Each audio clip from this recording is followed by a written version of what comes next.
Hello, ladies and gentlemen. How you doing? Yeah, no problem, Yondu. Have a good one. Thank you. Hey, Van. Hey, Sense 2004. Sense, thank you so much for the 49 months. Dude, you're amazing. You're crazy. 4 years, over 4 years as a sub. Thank you so much for the long-term support. Domit Lord, hey. Welcome everybody. Hope you guys had a great weekend.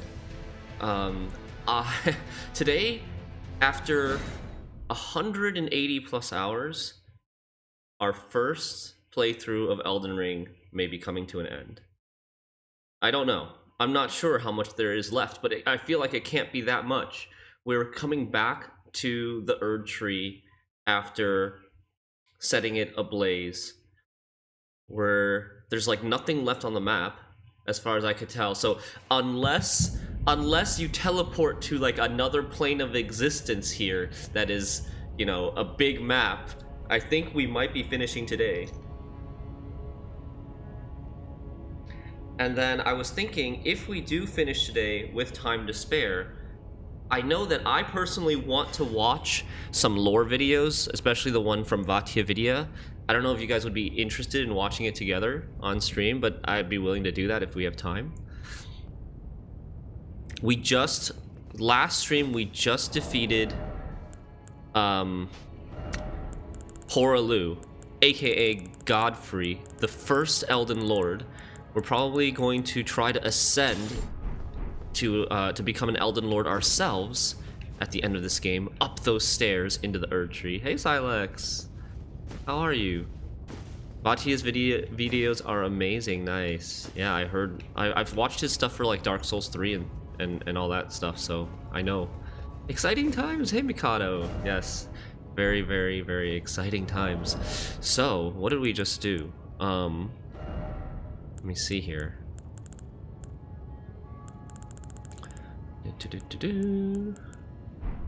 We just defeated Horalu. I didn't really get a chance to do anything after I defeated Horalu. I wonder, let's see what his remembrance says. When Godfrey, first Elden Lord, was robbed of his grace, becoming tarnished, he took with him his kinfolk and left the lands between. After the long march of the tarnished came to an end, Godfrey divested himself of kingship, becoming a simple warrior once more. You know, at the beginning of this fight, outside the fog gate, you can summon Nefeli Lu for this fight. I really wonder if there's like some sort of unique dialogue if you do summon her. Finale time. Hope you had a great weekend. I did, Ash. We actually streamed Gwent on Saturday. It was good. It was good. Oh yeah, Gideon's gone. Nefeli. So Nefeli, she's in Stormvale now, right? We could try to talk to her. Also, let's see what we get here. Axe of Godfrey, colossal weapon, 42 strength. Weapon of Godfrey, Elden Lord. It was broken in a battle fought as the leader of the Tarnished during the Long March. The Long March. That sounds like freaking Game of Thrones, The Long Night. Right? You can... It's like George R.R. It's almost as if George R.R. Martin was involved in the making of Elden Ring. This weapon is symbolic of Godfrey's vow to conduct himself as a lord, later becoming an emblem of the golden lineage. In the days of the past, a crown was warranted with strength. Regal roar, let loose a mighty war cry, raising attack power while sending out a shockwave that cannot be guarded against by stomping the ground. While active, strong attack becomes a lunging slash. Horalu's Earth Shaker. Slam both hands onto the ground to violently shake the earth and unleash a shockwave. Follow up with additional input to slam the ground again. The march is long and full of terrors, yeah. Hey Barnabas, you were waiting. Yeah, today might be the finale. Can you believe it? Oh, I think I actually did this at the end of at the end of the last Elden Ring stream. I just don't remember. Yeah, because we looked at the Elden Lord armor and stuff. We did come here. Okay. Welp. Let's continue then and see what else there is. The Elden Throne. Hey, Andre. Can believe you finished last stream after beating final boss, just not showing last cutscene. What a cliffhanger. Andre, I think I said this last time too. I don't believe you. I don't believe you. Marika should be in here. If I understand the lore correctly, Marika should be in here. Look, there's even a freaking summoning pool here. Oh, what is this? This is not like a fog gate. This is, well, this is very different than all the other fog gates. Touch the golden light. All right, let's go.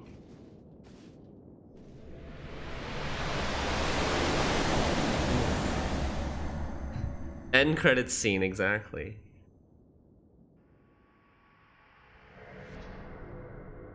It is a cutscene. Is that a rune arc or an arc of the Elden Ring? Is that Marika? That's the thing that they were banging on at the start of the cutscene, the start of the game. Like the thing that they used to shatter the Elden Ring.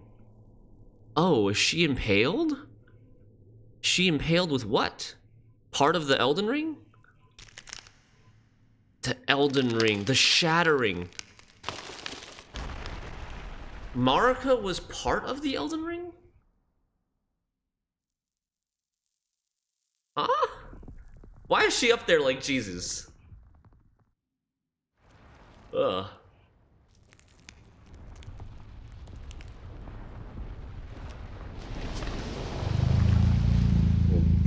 Controller vibrations. Did her hair just change color? She just went from blonde to redhead. Wait. Is that Radagon or Marika? Because they're the same person, right? Maybe she just did that transformation. What's going on with her left half? Yeah, I mean that... The Elden Ring is within their body. Radagon of the Golden Order. This music! This title screen music! Radagon of the Golden Order. So it was Marika up on the cross. Whoa. Oh my god, I can fall off here. It was Marika on the cross, but then she transformed into Radagon.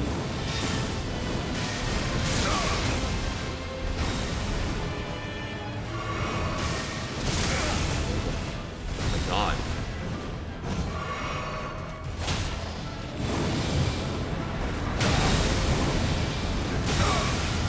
The delays.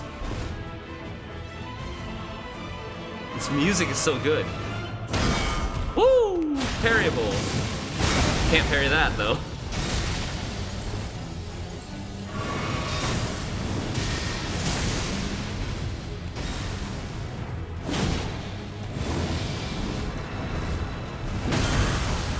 Oh, that's a grab. Oh, he's shattering me. Okay, alright. Wow. These are some amazing attacks. What's up with his left arm, though? Terrible, you say it like you get a great Christmas present, indeed.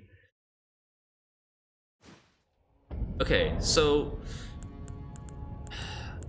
I wonder if that's lightning or holy damage that he's doing.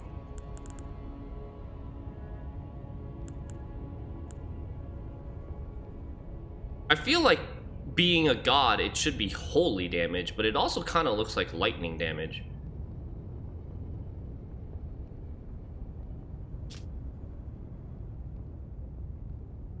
I mean, might as well just equip both.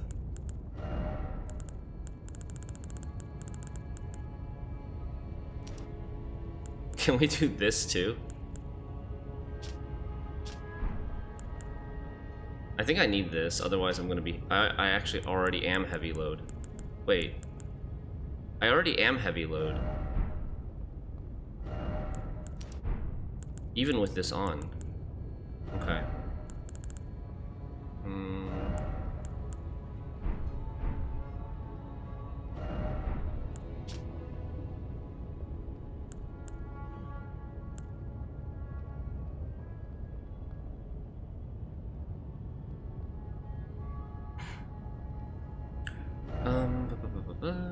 Let's see. Lightning Holy 4.8, 5.0. Not order of acquisition weight we want. Medium load. Starting here. Anything that gives us better lightning or holy.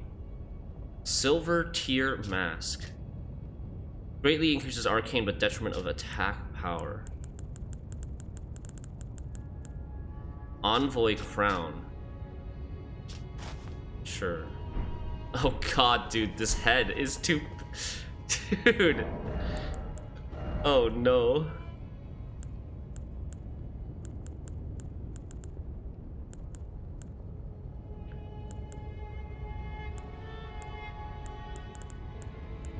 Looking for some maybe lighter armor that has better lightning and holy resist.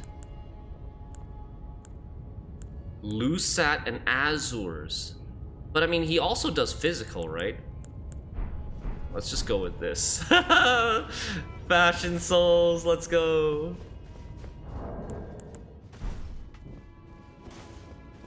What's with the wasp nest on your head, yeah?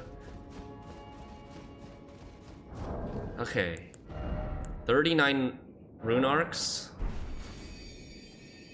Let's just do it.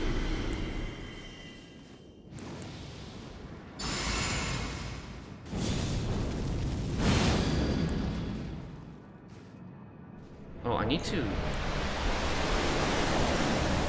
I was gonna say, I need to switch to my Misericord, potentially. The cutscene plays every time. Isn't this new? Like, the cutscene normally only plays the first time you fight a boss. But they think that this one is so epic that they show it to you every time you come in here. I wonder if there are, like, details. Maybe there's something, like a hint in the cutscene that helps us defeat him. Yeah, she's definitely Marika here, as a blonde. With boobs. Why not skip? I would skip. I would skip. I was just thinking out loud and admiring the cutscene.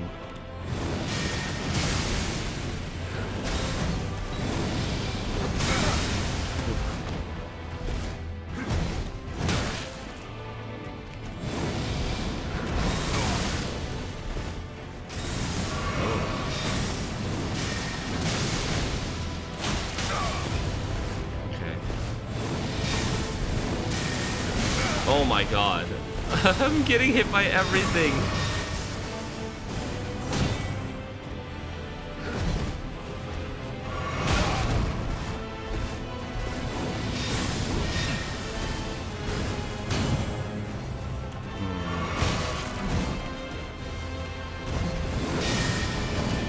I'm just trying to get a read on his attacks. That's a grab.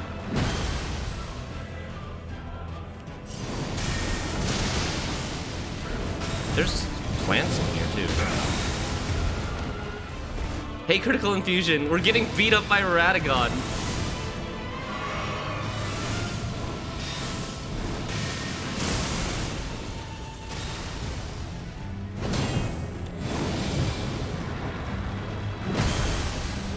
You might be able to jump that, so like a ground slam. Did he just grunt? He's like, huh.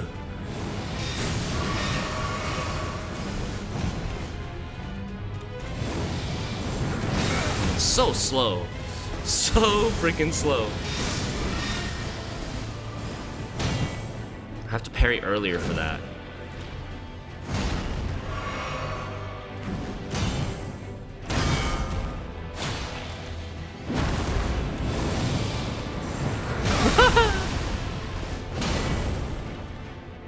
Yeah, his timings are very unintuitive.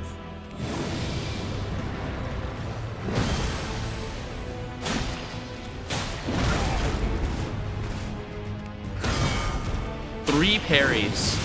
It takes 3.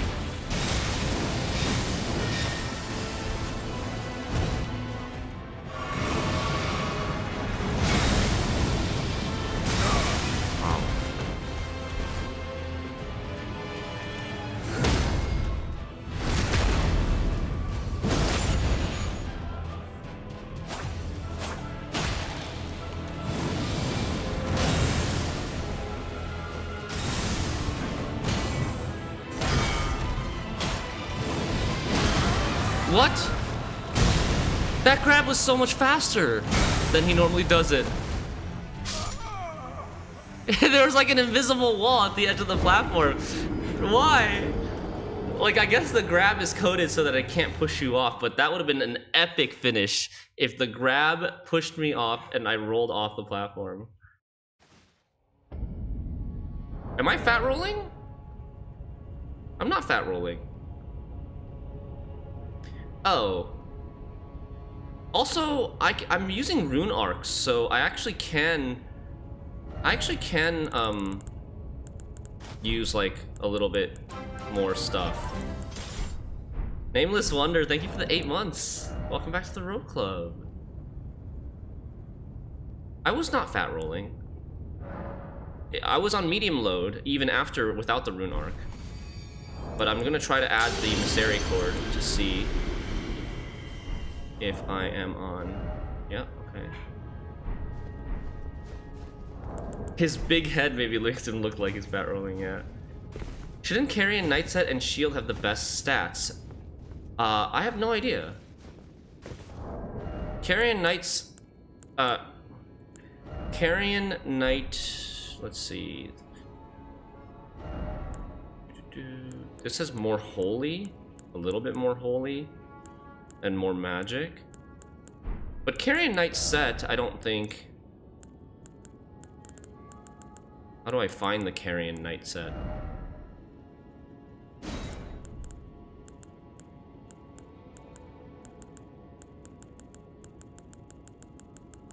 I don't think it has the best stats. Carrion Knight armor.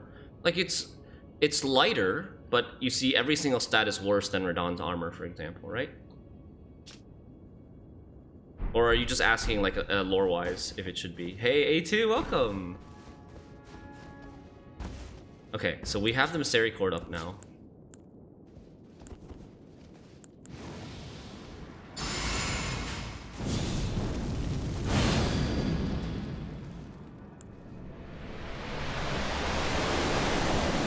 Third attempt now, yeah. We got kind of bodied the first 2 times. But he is parryable, so we're gonna go for that strategy, obviously.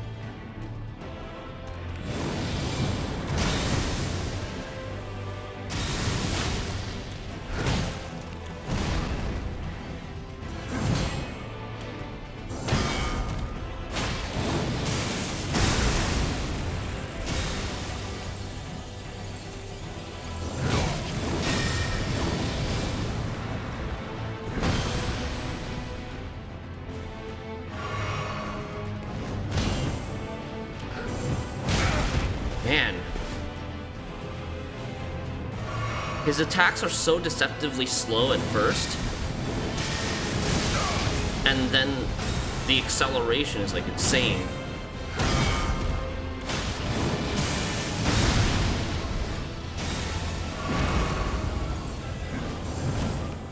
Oh, he missed.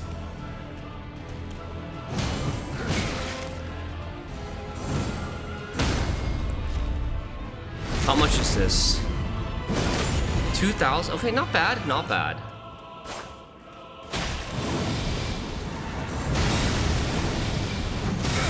I really wonder if I can parry those attacks. I'm not timing it correctly yet, but the ones where his hammer glows?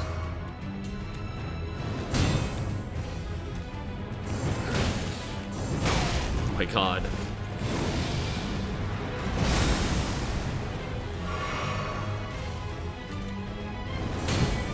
Really? That looks good. That one looks good. I still have runes left. I think it's like 50k or something.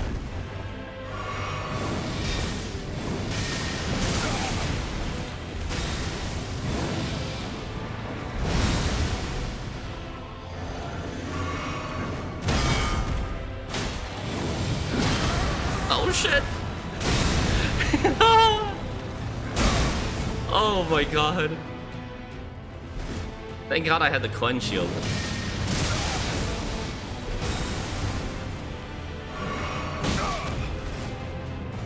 Dude, how are we not dead? Like, he's smashing us with the freaking thing that he shattered the ring with.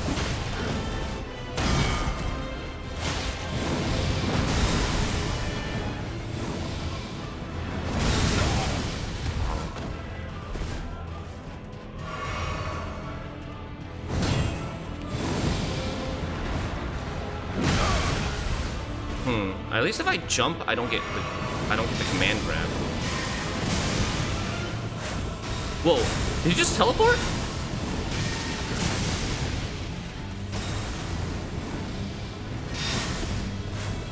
He got more attacks. At like 70% HP, he got more attacks.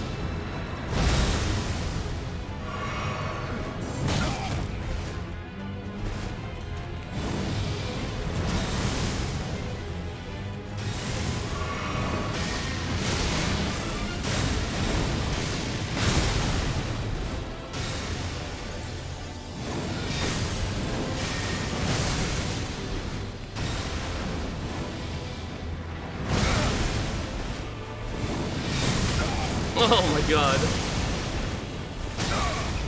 Oh.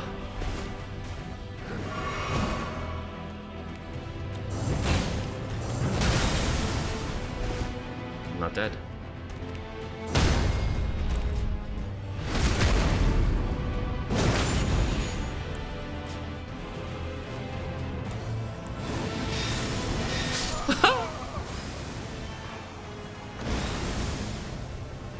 I think it's best for its weight, but it's a light armor, yeah.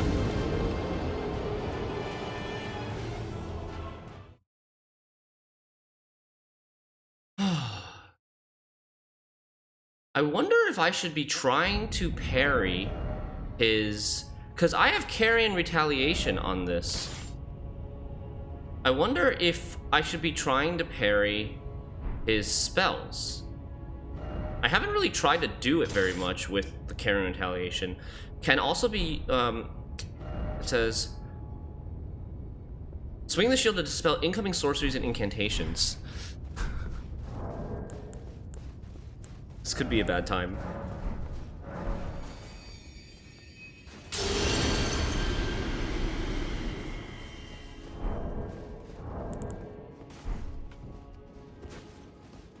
I actually feel like the spells are a little bit easier to read than, like, the parry timing for the spells may be a little bit easier to read than his swings.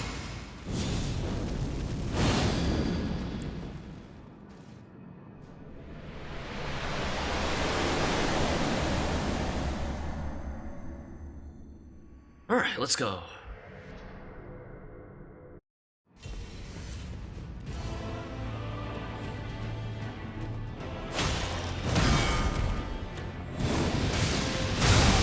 I don't think I can parry that.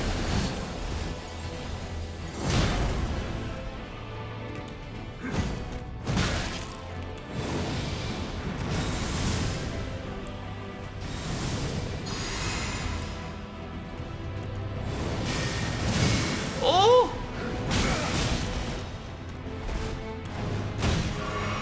Oh, I didn't die. Okay, I can parry the lightning spear at least.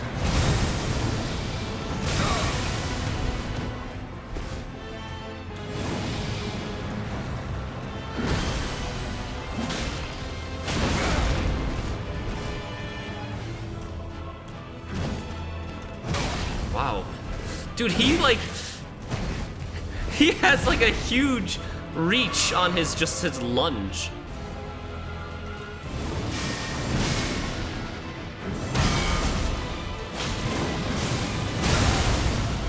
I'm gonna attempt to parry that next time. I feel like it probably won't work because it's not really a projectile, but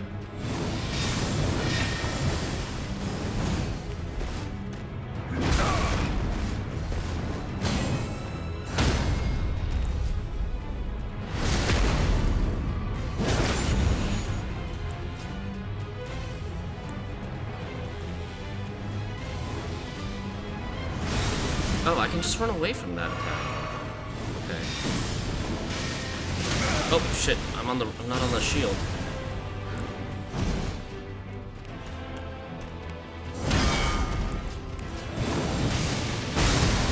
Yeah, I don't think that's gonna work.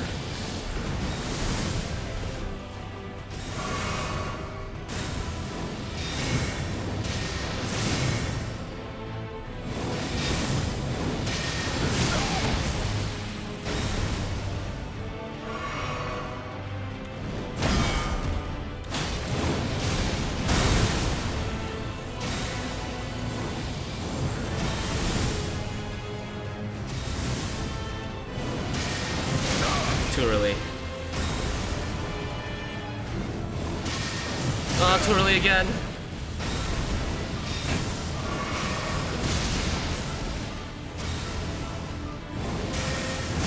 Woo! Oh, 2 in a row!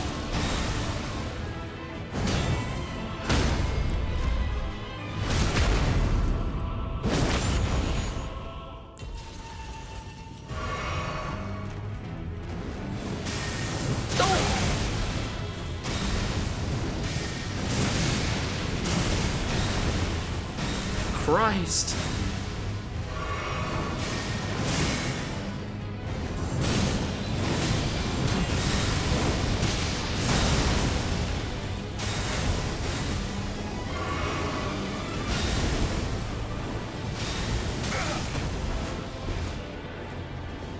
Oh my god, is that the rune? Is that the, like, Elden Ring behind him?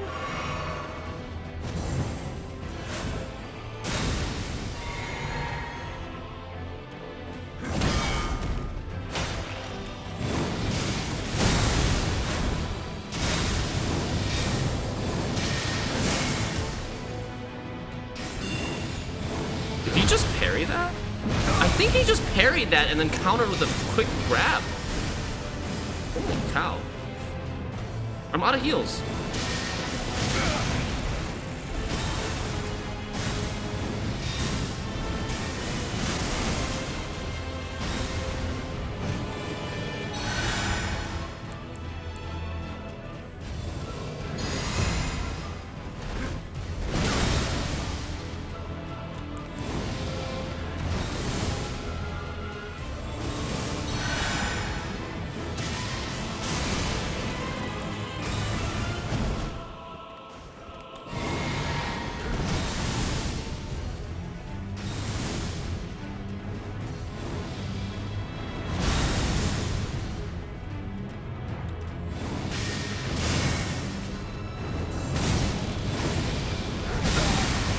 Man, that uppercut.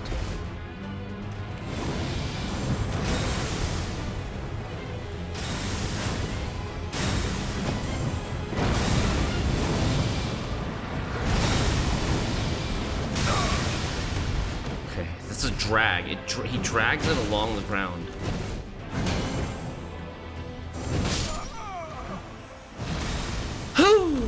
How many attempts for Melania? 41. We beat Melania in 41 attempts.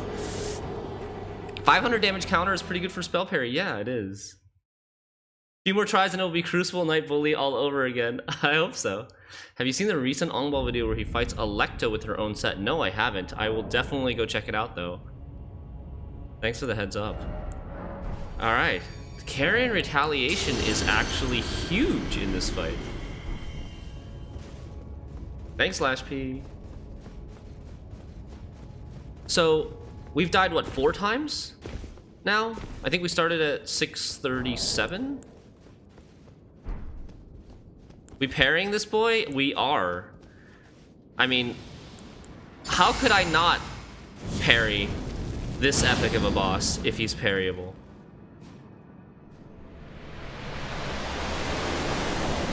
You didn't even think about parrying his projectiles. I haven't really been doing that very much, or almost not at all, with Carrion Retaliation. But I figured that it's what it's meant for.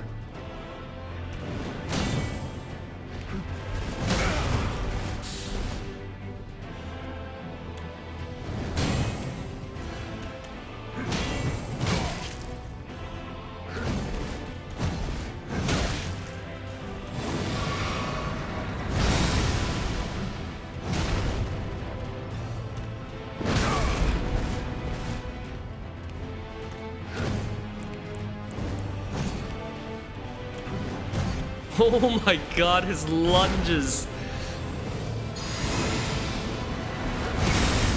Thought I dodged. That one is really that one is really hard to dodge. It almost looks like there's multiple hitboxes there.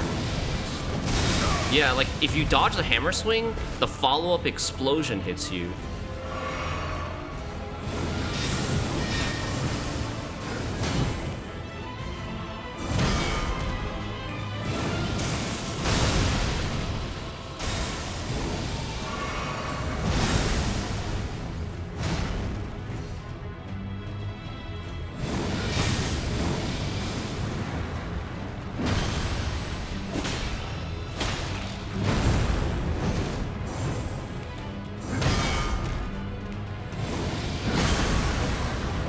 Damn, so fast.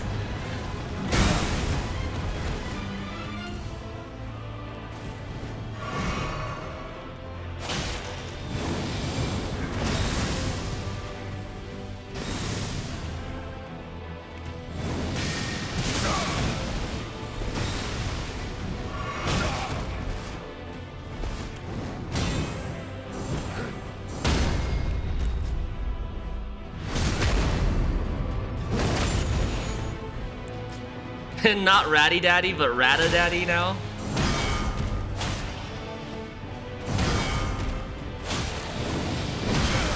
Fudge! Sometimes when I parry him, he instantly goes into a grab.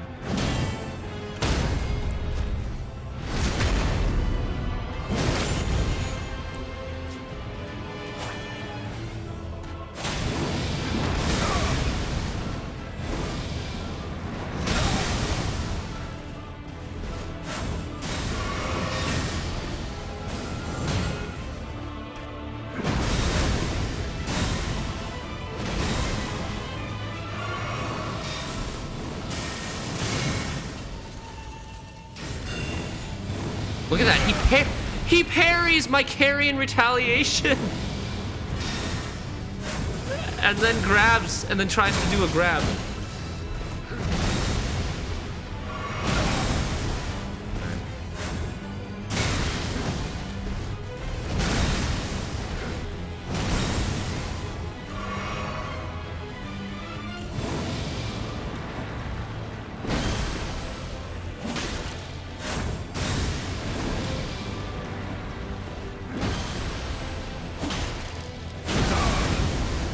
Can't do the second attack.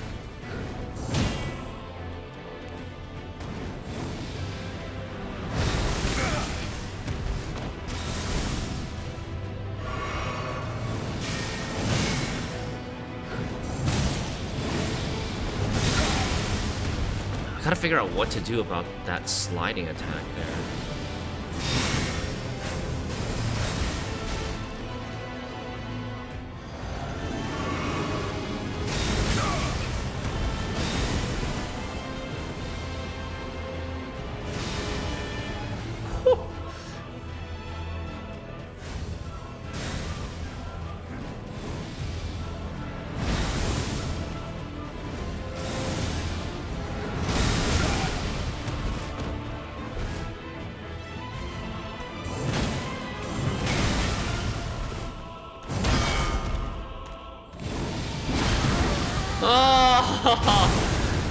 Oh my god!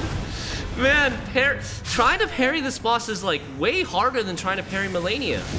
Melania's attacks are pretty easily readable for parries. She has long windups that's pretty intuitive.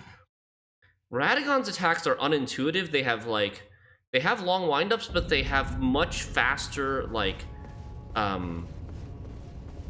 much faster swing times. And then, even when you successfully parry him, he sometimes punishes you for it. Damn.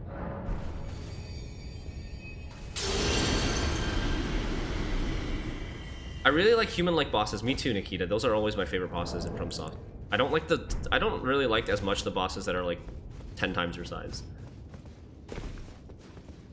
Have you successfully parried that slide forward hit? Yeah, I actually successfully parried it on my first run, but Haven't been able to do it since. Don't know what exactly the timing was. Let's get that there. Okay. I'm gonna think if there's any other adjustments we can make. We could probably... I'm not successfully riposting him enough to really like gain much HP back from riposts, so I don't think I want to use like Assassin's Crimson Dagger or anything like that. But I was thinking maybe what we can do is we don't need this. What we could do is we could allocate more flash charges to just go maybe we keep one mana, and then I also think this we could use, get rid of this and increase all damage negation, because I'm pretty sure he's doing some non-physical damage. Maybe because Malenia has been designed for a parry fight and this boss wasn't. I don't care, I'm parrying this boss anyways. He is Malenia's father, has to learn, girl learn something from him. Yeah, that's true. I did beat Malenia, 41 tries.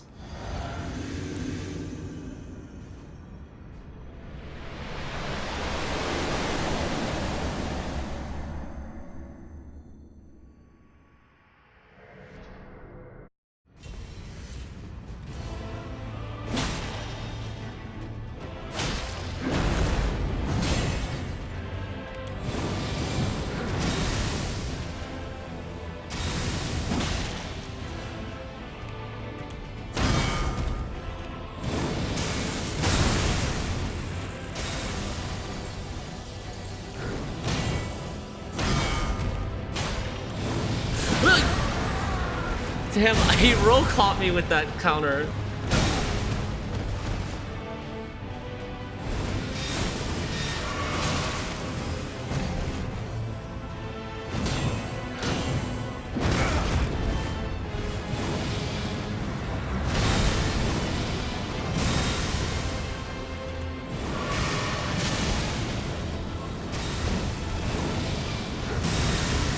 I can jump that sliding attack.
Oh my...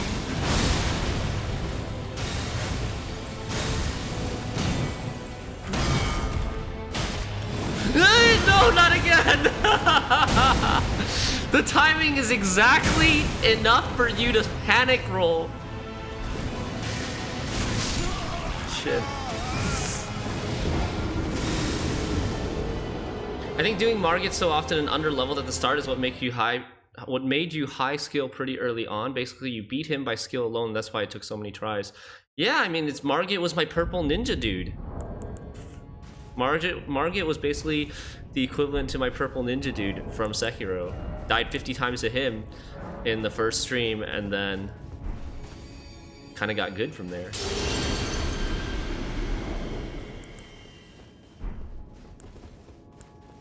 Oh man, I'm worried that I might actually run out of rune arcs.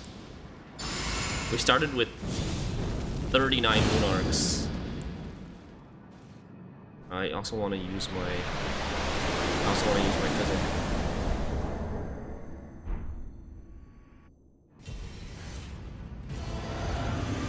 I'm just gonna forget about my 50k runes.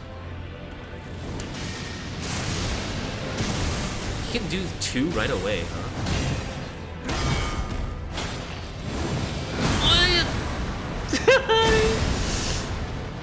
I need to like condition myself not to panic roll or panic parry on that grab counter.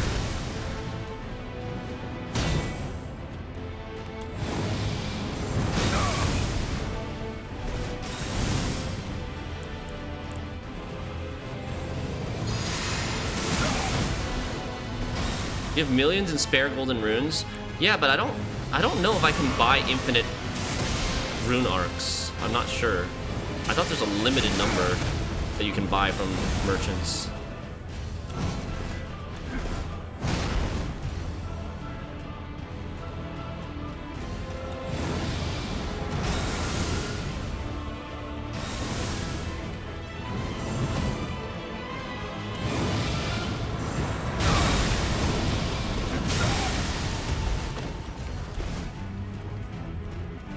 Faked out. There we go.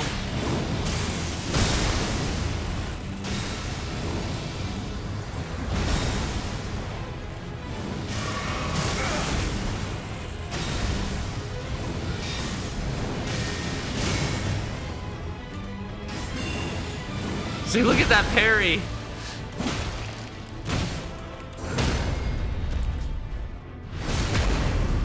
I'm actually super happy to fight a boss that can parry you back. I felt like this game needed more of those. There was only that one guy in Raya Lucaria that really parried you, from what I remember.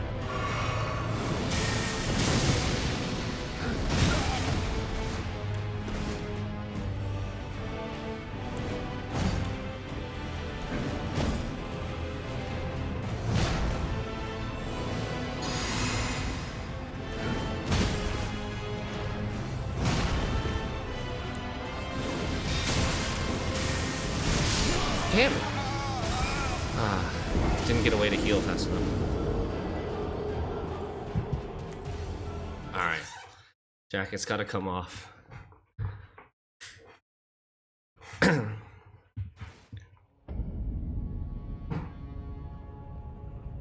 have a pile of jackets over there. In the corner on the chair over there. All of my Elden Ring jackets that I've taken off.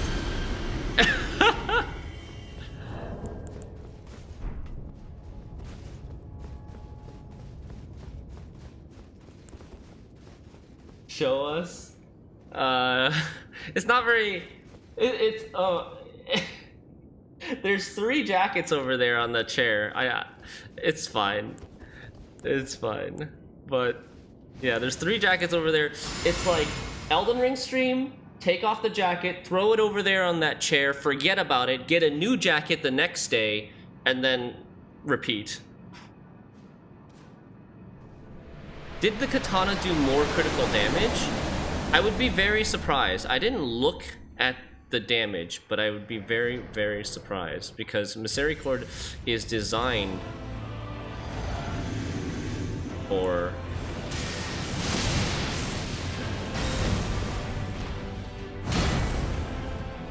the crits.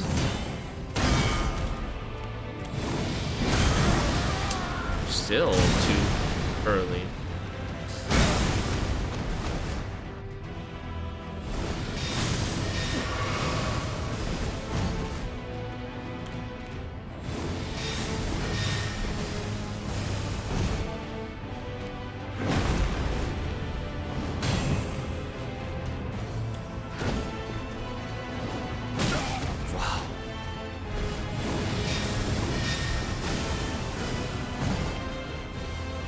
No, I'm dead. Shit, these runs are getting shorter and shorter.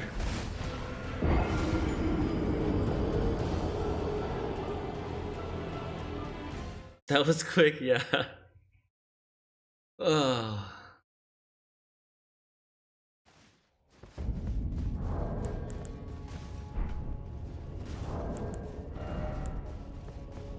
So yeah, I think we've died like 8 times? The first time I didn't use a rune arc. And I think I've used a rune arc every other time. Yeah, so we started at 637.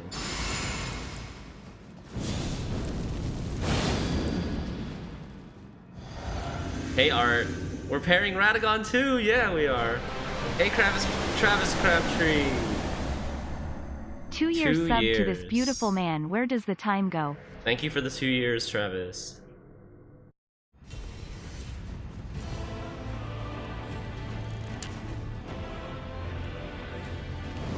I wonder if that's actually even doing anything.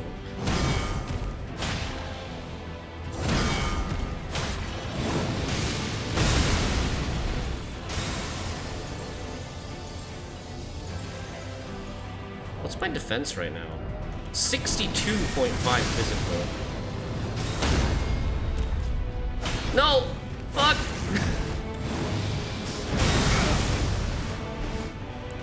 Wrong angle there.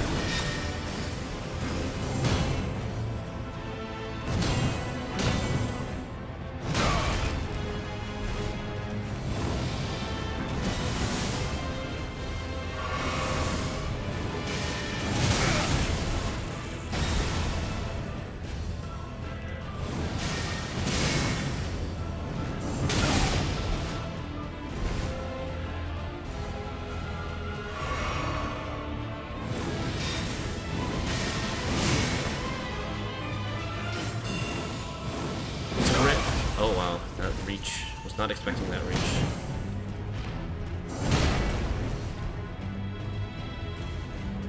You can kind of tell when he's ready to counter.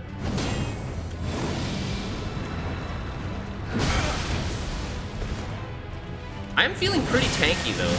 I'm not taking a ton of damage. When he hits me, I'm taking like 10-15% per hit. So we've got a lot of defense.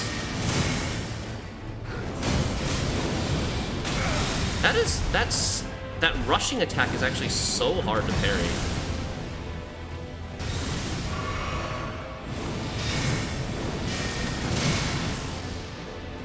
Parrying, right? Oh, you can do that too.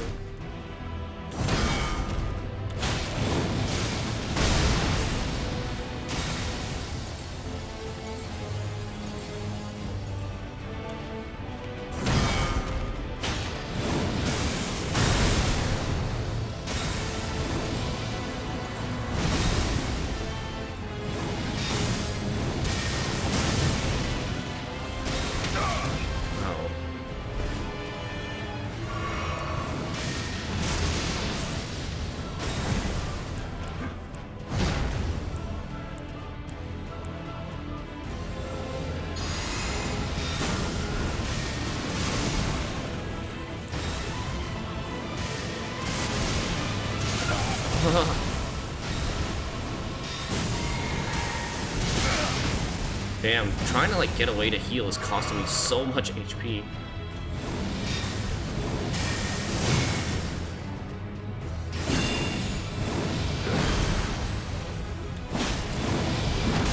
We actually dodged the parry grab.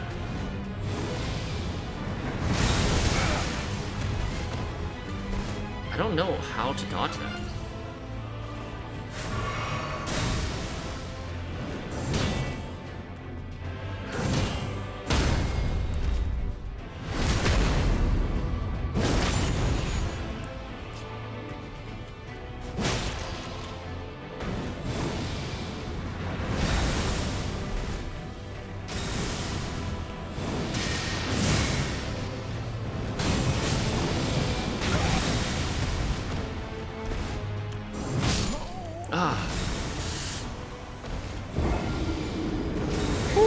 Okay. I wish you had like 20 jackets on and you removed one every time you died. That would be like Joey levels on Friends. Wear your entire freaking wardrobe.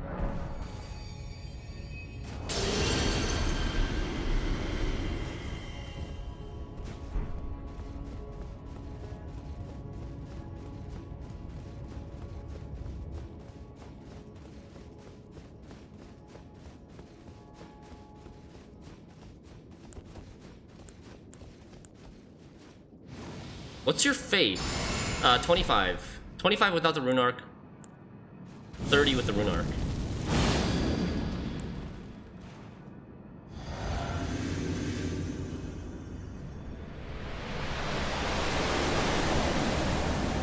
Katana was more. It also depends on the the buffs I have on, right?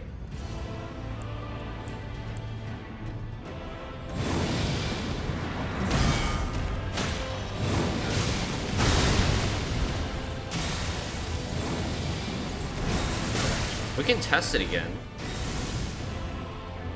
But it does depend on what buffs I have.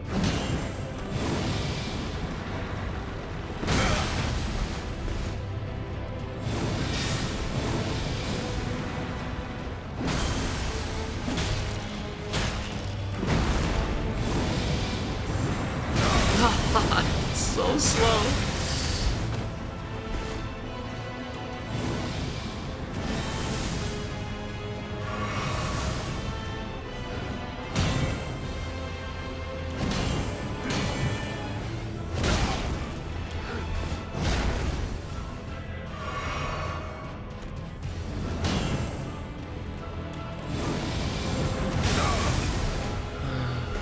It's always...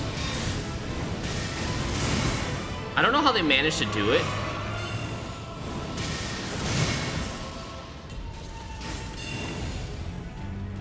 I don't know how they managed to do it, but like...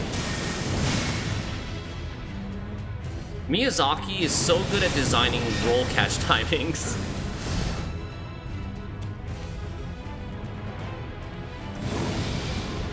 See? Like...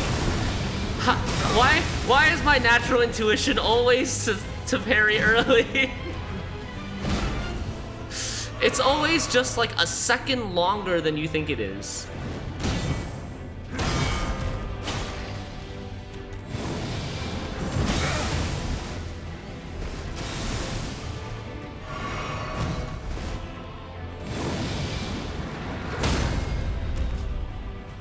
Alright, 354, 1848, right? That's with no buffs. That's 2200. 2200 with no buffs. Next time we'll do the katana and see.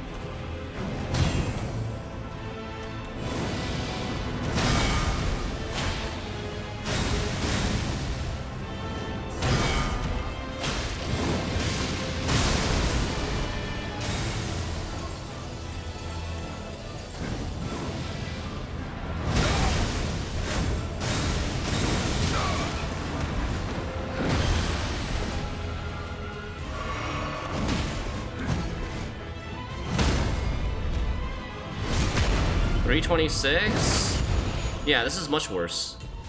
This is like 1650. 1650 instead of 2200. Neither of them had any buffs.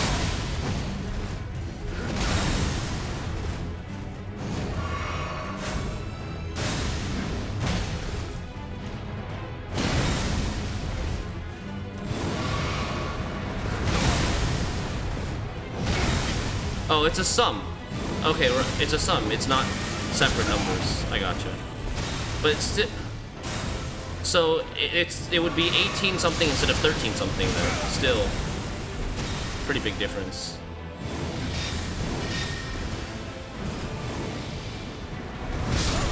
Ah, crap.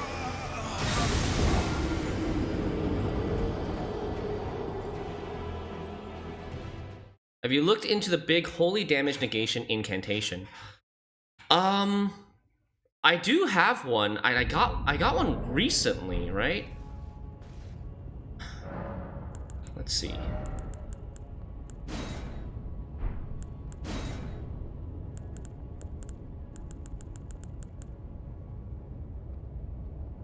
Not this one. This one? Lord's Divine Fortification greatly increases holy damage negation for self and allies, and I have enough. Wait, what do I need for this? Faith 27, so I just need to pop.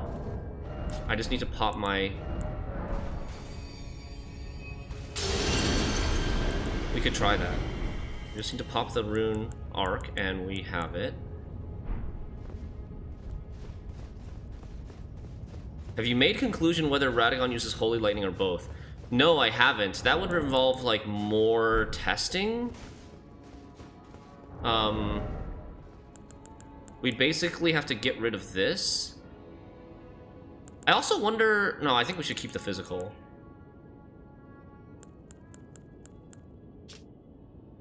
I mean, well, here's what we could do. We could get rid of the light... No, this holy. We could get rid of the lightning. Get rid of the lightning and,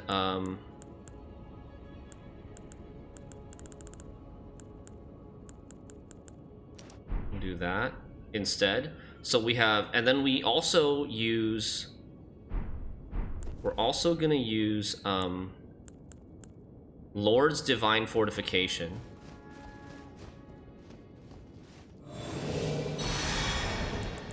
So now we're at 76% holy reduction and 25% lightning reduction.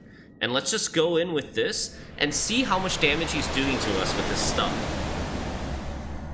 It'll either be... Some attacks will either be doing a lot less, or some attacks will be doing, like, somewhat more.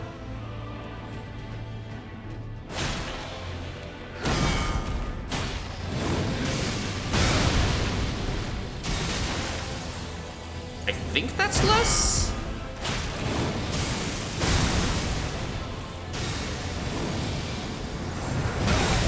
That one doesn't seem less. That one seems more, but that's also, like, part physical.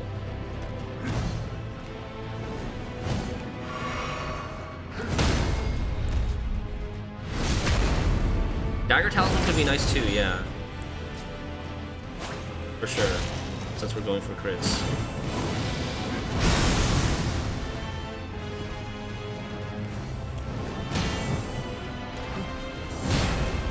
How long does that last?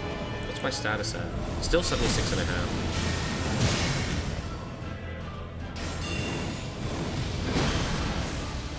Whoa, whoa, no recovery time. What is that?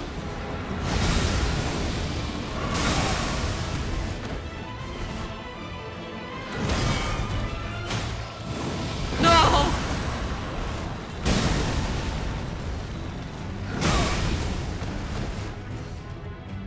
I think it's gone now. I think my holy reduction is gone now. Oh my.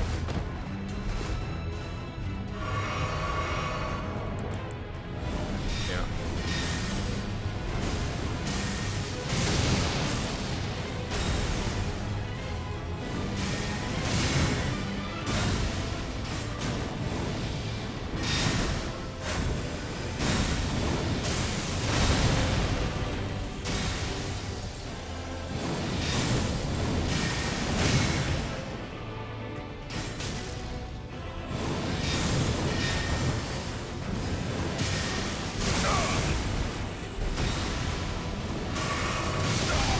It does... Okay, hold on.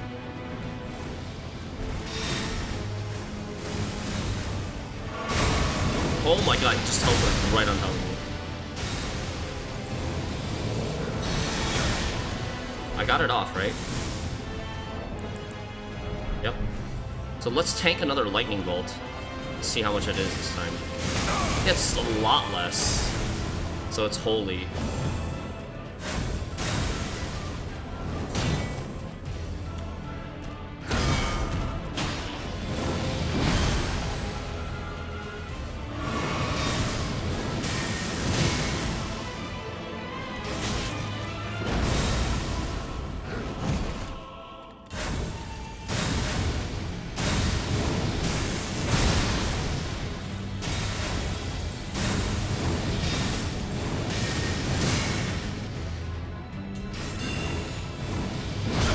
Ah, so far.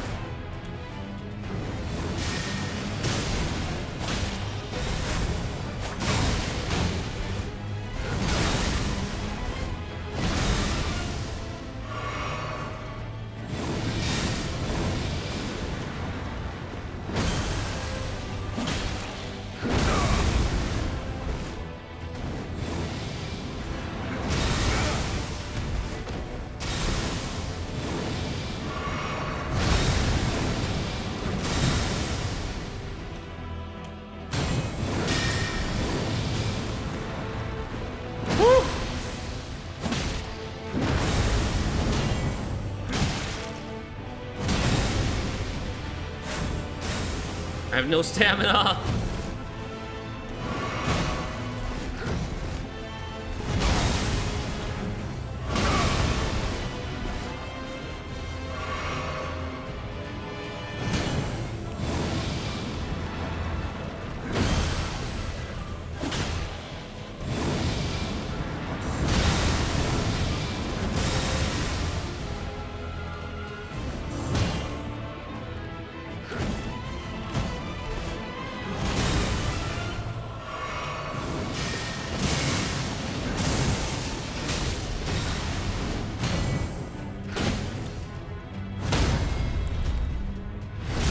Oh, he's actually kind of low.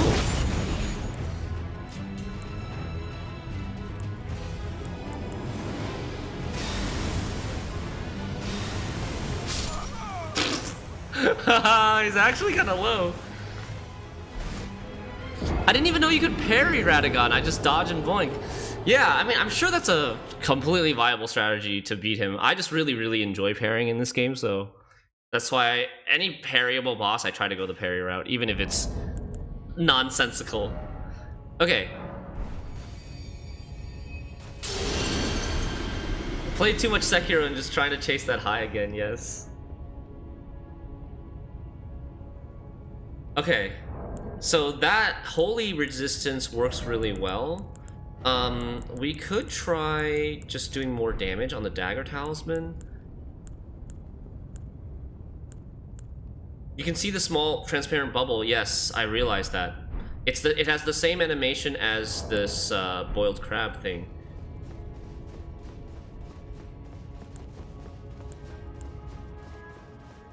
And I wonder if...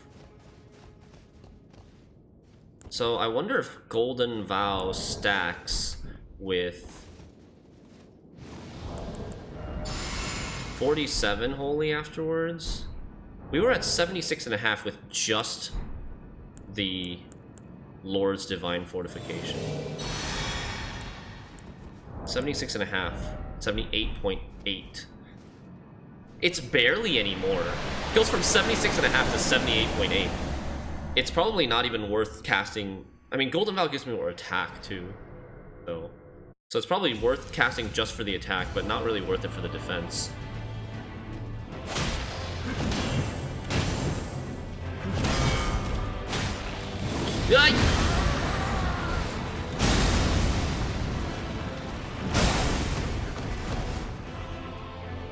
The scream when you get grabbed is great.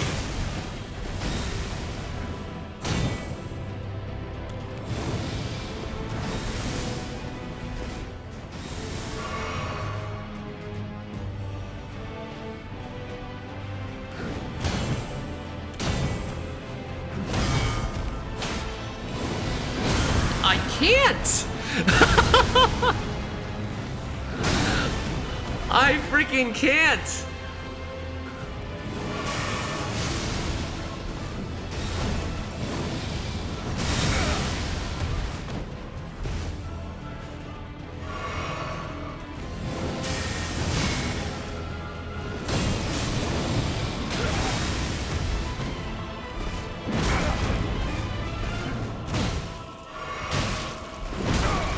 Oh my god, this is a disaster.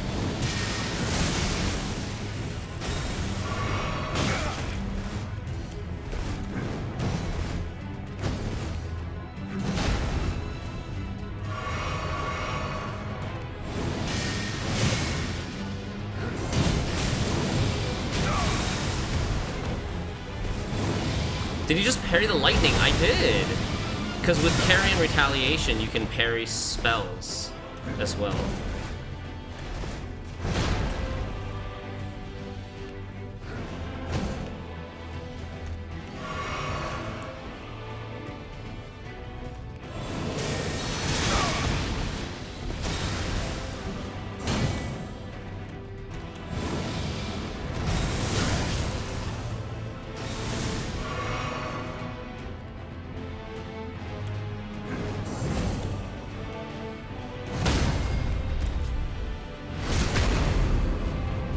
Why are you reading chat?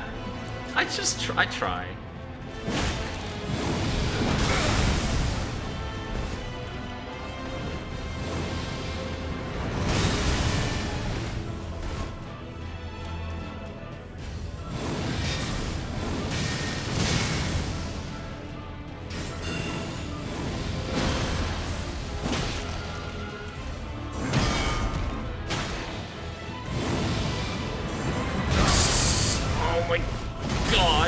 It's so slow.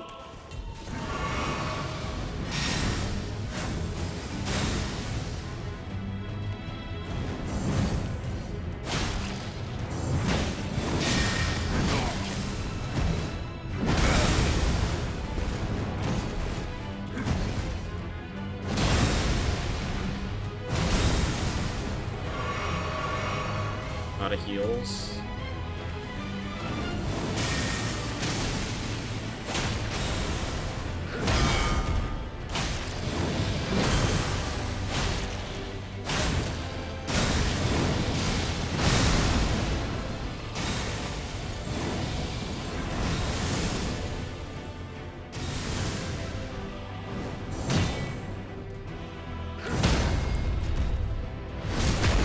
Let's go.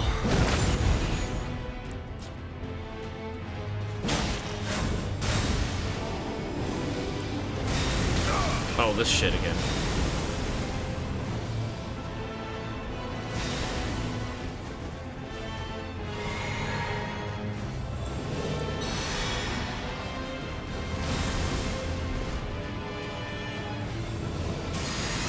Not worth it.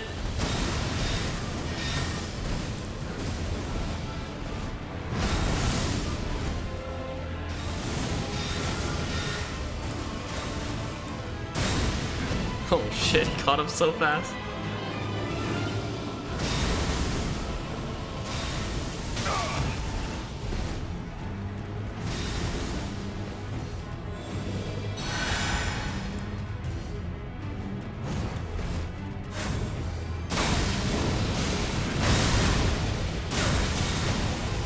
Like 2 more parries I think I need.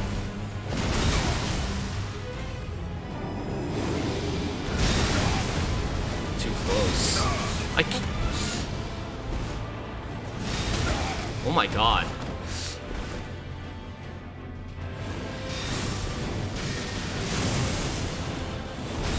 Well, that was a terrible way to end that run. Streamers panic, yeah. I got hit by everything at the end there. I was trying to jump his like AoE ground smash. But I'm usually farther away, so I was jumping a bit late. The tank build, yes. I am on the tank build. Okay.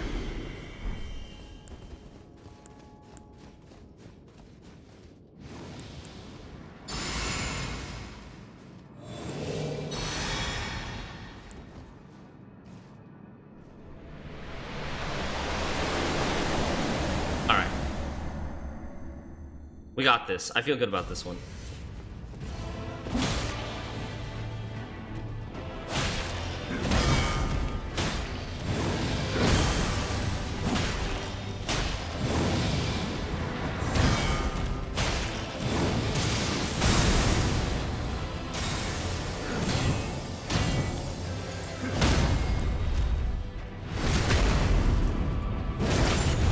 Big damage with Golden Vow, 2460.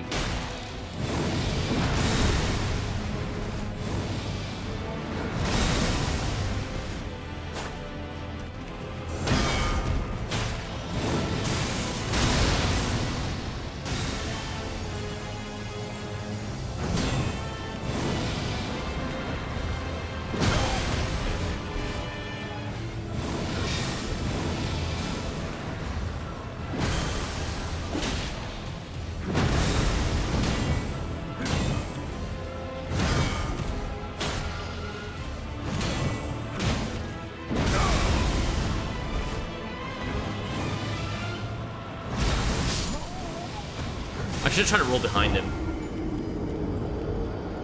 Or maybe if I'm running far enough. That was a really, really good start. Really, really good start, but I just couldn't get a chance to heal after he hit me. We can't lose, Lash P.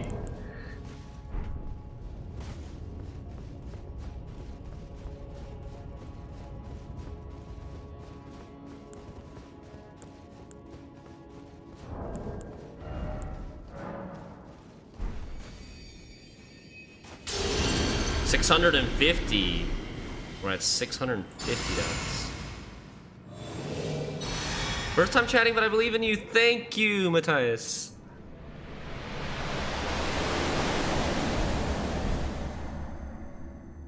And welcome to the channel. Hope you're enjoying it. Yeah, let's see if we can replicate that start again.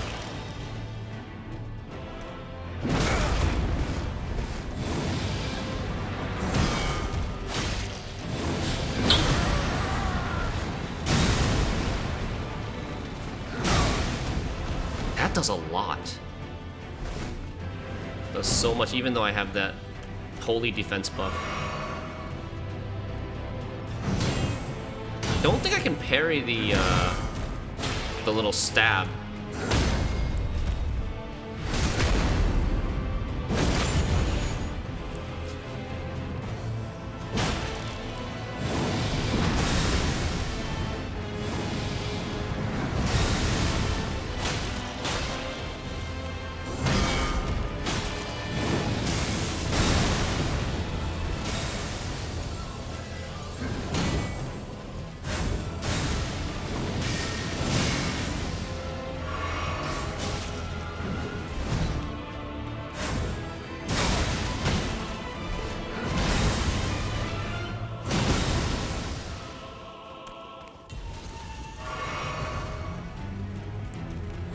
Oh no.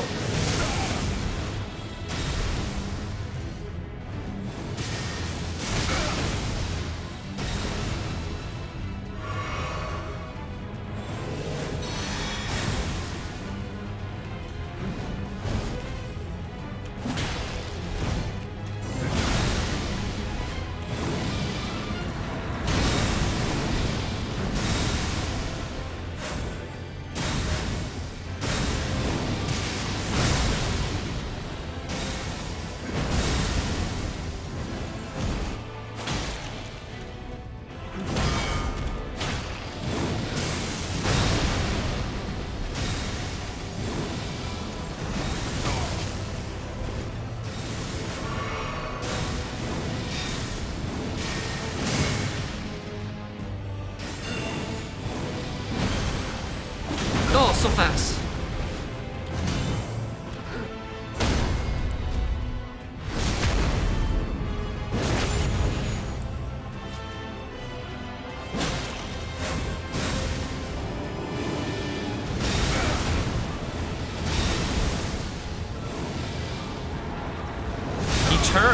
He turns with me if I try to run behind him.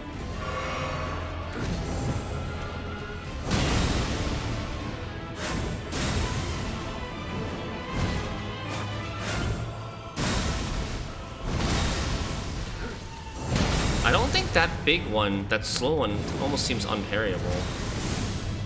I've tried, I feel like I've had the good timing on it a couple times.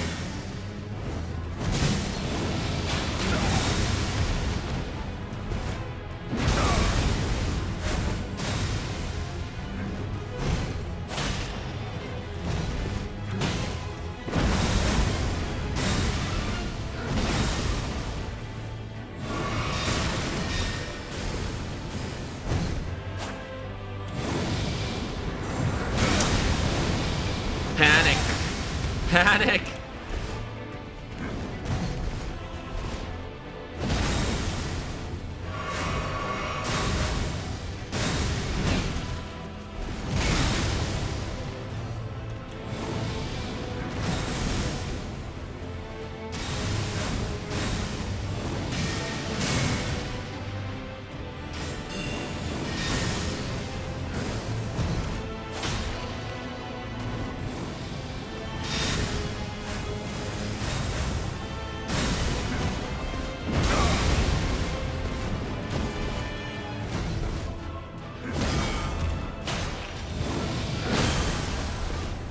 Did that not hit me?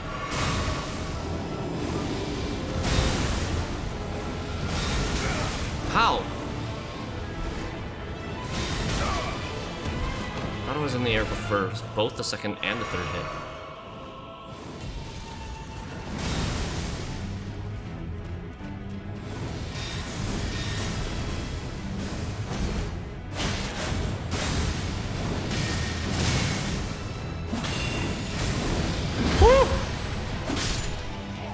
GG! There's gotta be a phase 2. There's gotta be a phase 2. Radagon? Here we go.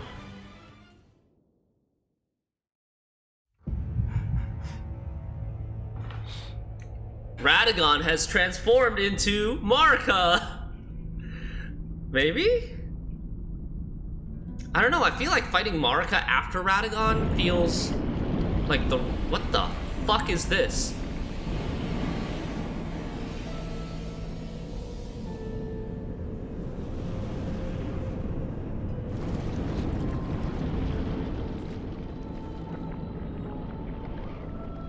The true boss of this game, giant ulcerated tree spirit.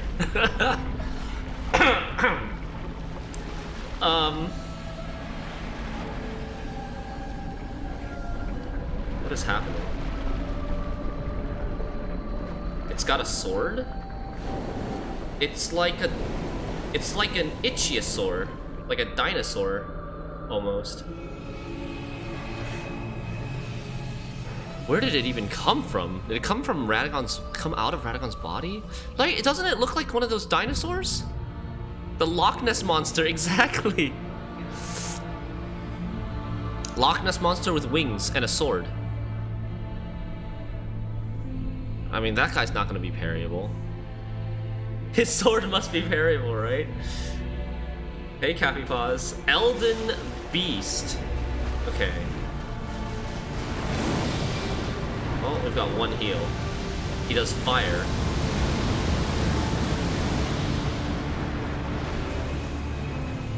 Casting some sort of rain of star. Oh! Okay, so we can just strafe run it.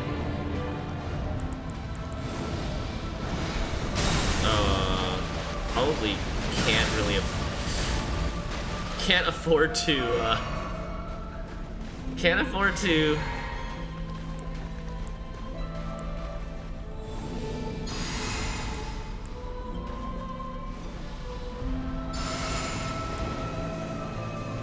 There's that rain of thing again. So we just sprint it.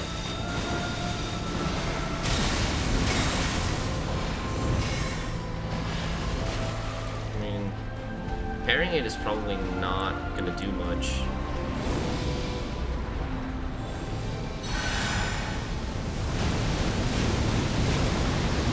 We need to get close in order for these phalanxes to actually do anything. What is that? Okay, it's like Wings of Estelle, like a delayed AoE explosion. Doesn't do anything at first.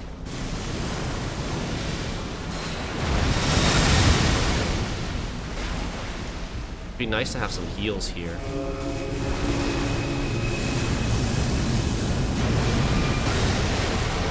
This is like really reminiscent of Estelle.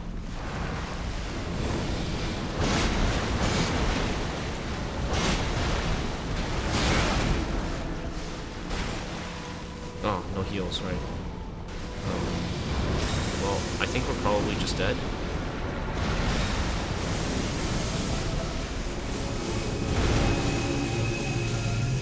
It's doing the rain thing? Yeah, okay. Okay. Well, I kind of fudge. Oh, man. We can't lose, V-Bot.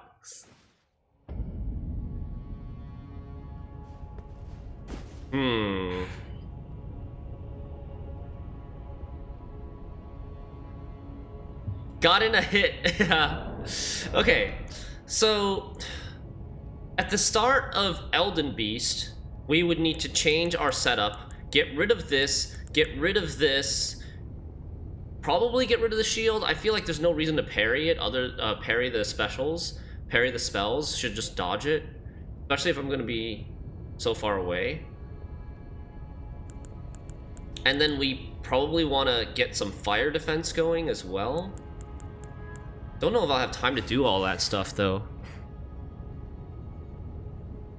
At least you've beaten the Radagon and don't have to face it again and again. Yeah, I'm pretty sure that's not how it works. We would want, what would we want? We would want a second katana, right? We would want Rivers of Blood.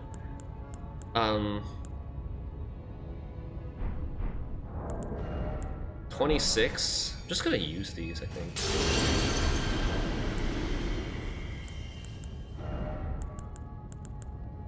So, I think Elden Beast probably still has holy attacks, though.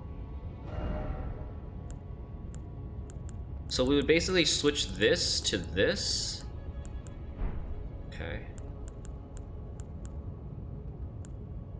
And I would switch this to the katana.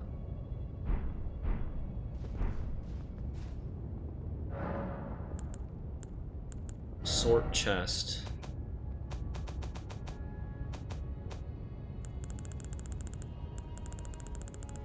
I'm to dump everything into...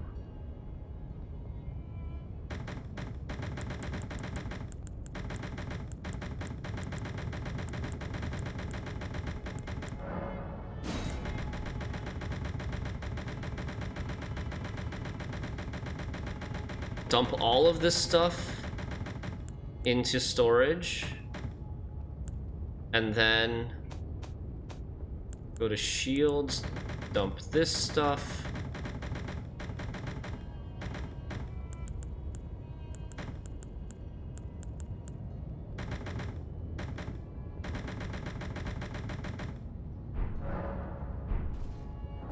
So what does it look like now? If I go here, I still have staffs and bows, okay.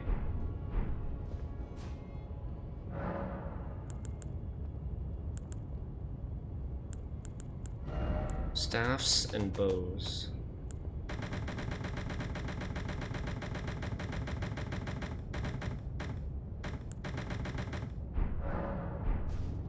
So quick switch this up here. And then quick switch this up here. To fire, okay.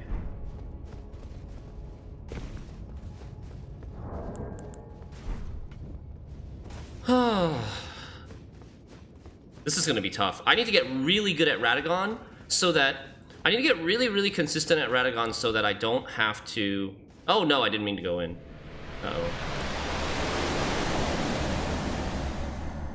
Not sure if Elden Beast does fire. It's like a holy flame.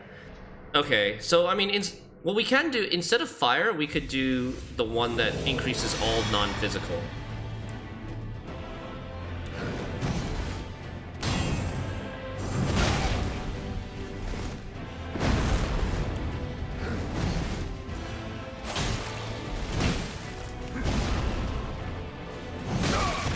So about getting really, really good at Radagon.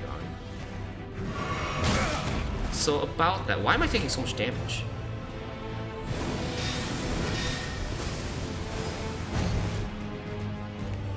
I feel like I'm taking way more damage all of a sudden.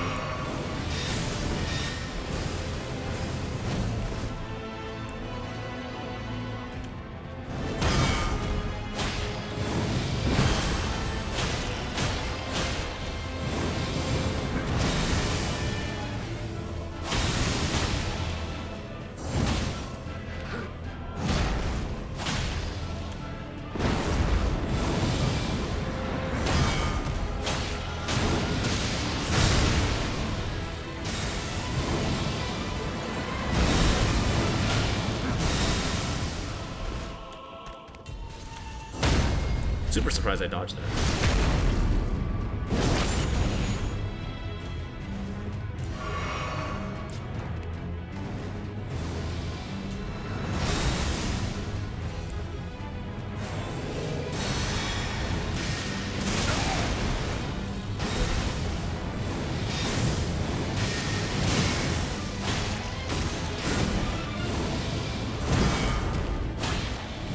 No! Damn it.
Probably too close.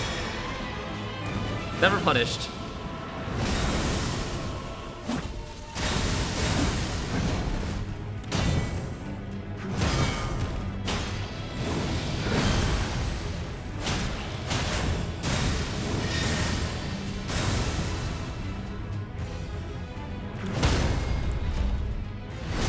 Okay, 8 heals-ish. Well, he's not dead yet, but he's got 8 heals right now.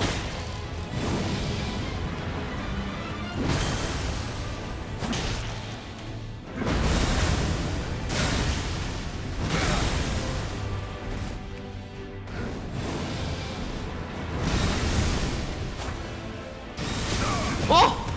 I was jumping for the finishing blow. Oh, God. Imagine dying here. Imagine dying here. Major panic. Fuck!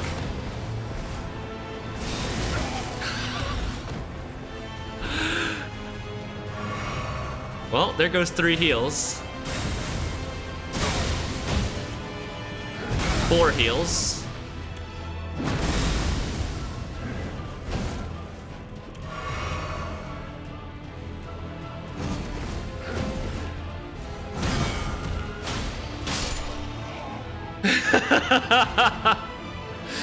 Damn. Okay, wait, I gotta do this. Why don't I do this now? Oh, shit.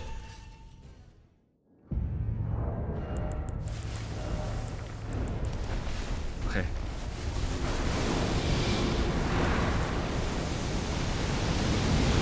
Camera?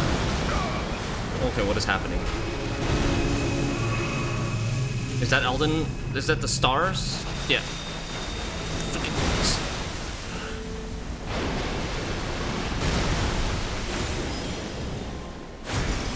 Am I fat rolling? I'm fucking fat rolling. I'm fucking fat rolling. Get rid of this? Okay, no longer fat rolling.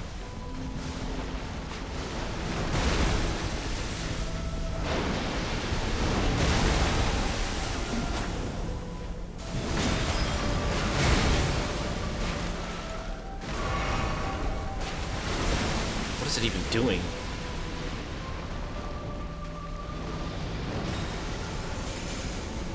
Two heals left. Oh, I still have my Wondrous Physic. I didn't ever use that. That's why. Maybe that's why I was taking more damage on Radagon.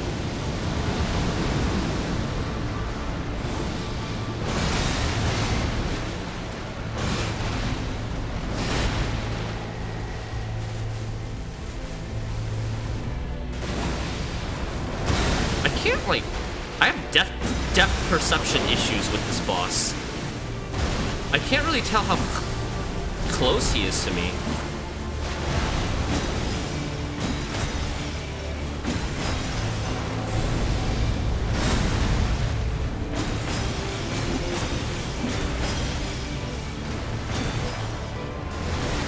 At least he makes a sound when you hit him. Like a...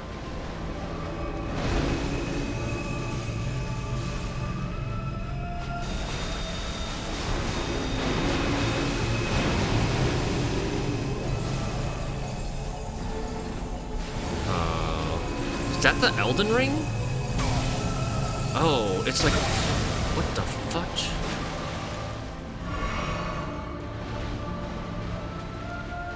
What was that?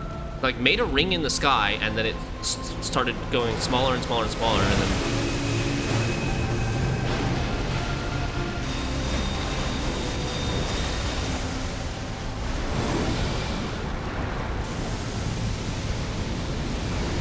I mean, what is this thing, even?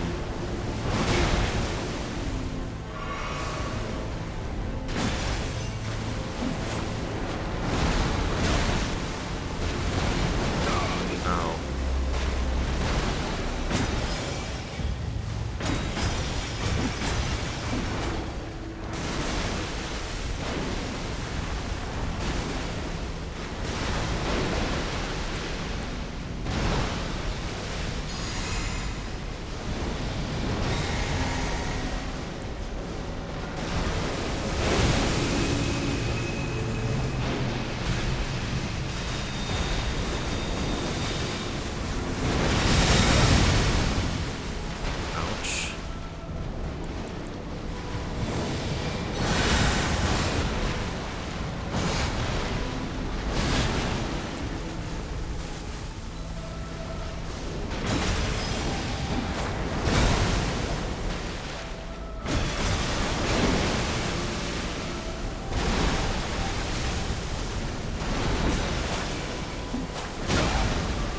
Smash this down.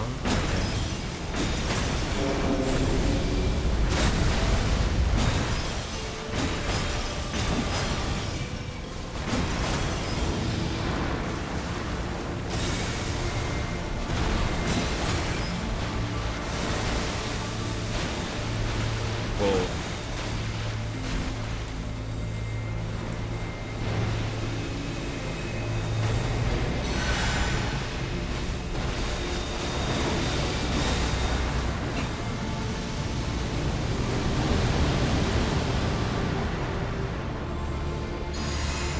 Okay, that's basically it for my heals.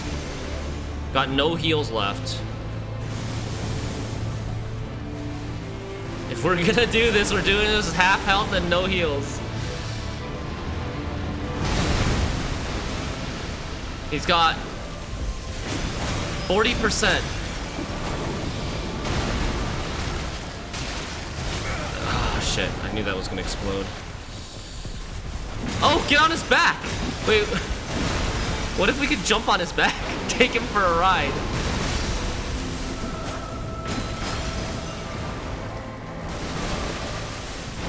This is actually so close. If I just busted out like rivers of blood corpse piler right now, not that I have the mana, but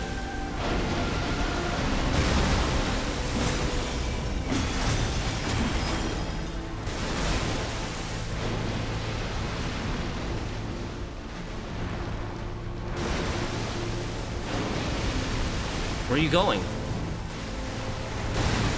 Where are you going? Get back here. He knows.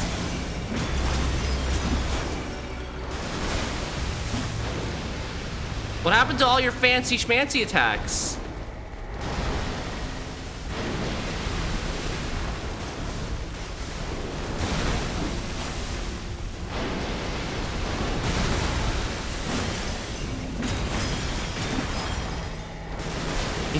He's just like running around now.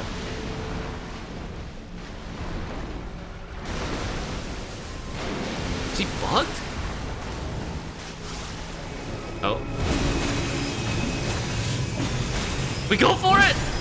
We go for it! We smork! Elden Beast! Is it over? God slain! Elden Remembrance. Second try on Elden Beast? What? The 2% about to be rich? We can't lose, Buxton! We can't lose! Is that Radagon or Marika? Summon Ronnie. Okay, hold on. Cheese? How did I cheese him? I didn't cheese him. I don't know if I like somehow maybe unintentionally bugged him and he didn't use any of his like super fancy moves. Thoughts on the aesthetics of the two? I really liked Radagon. Elden Beast I'm very confused about. Like,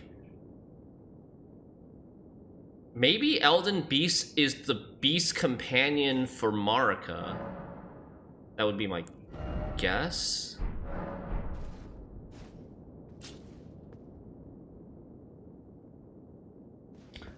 Ooh!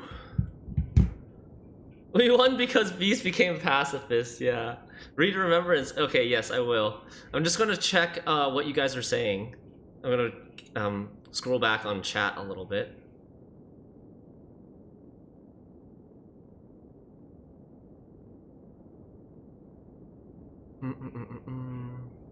This feels so much like a torrent fight until they pull the ability to torrent, yeah.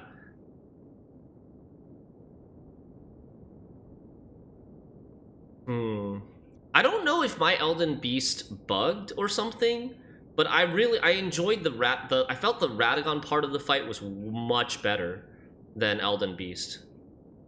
And like I said, I'm biased. I really like the human type of enemies in FromSoft games a lot more than the giant type of enemies in FromSoft games. Mainly because you can't parry giant enemies, right? I was thinking at one point I could jump on the Elden Beast's back, take it for a ride, like freaking Free Willy or something. Is there something like vampirism in this game? Yeah, there is a little bit of like heal or vampiric aura, something like that. Yeah. It's rare. It's like he's out of FP. Yeah.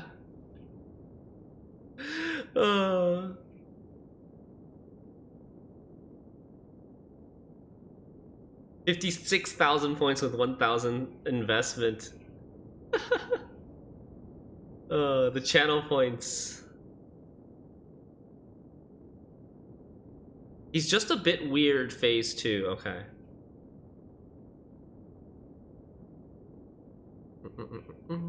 Sometimes he's super annoying, sometimes he's easy as fuck. I see. Elden Beast seems like some sort of like low-level organism. You know what I'm saying? Like an amoeba or something that you would see under a microscope in a petri dish. You know? I feel like if I zoomed in on COVID, maybe I would see something like Elden Beast.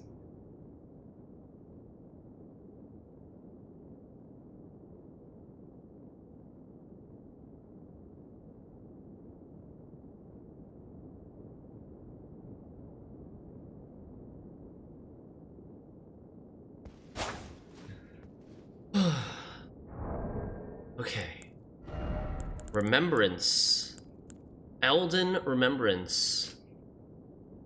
The power of its namesake can be unlocked by finger reader. It was the vassal beast of the greater will and living incarnation of the concept of order. Okay. So Radagon / Marika harbored within themselves the vassal beast of the greater will, the Elden Beast.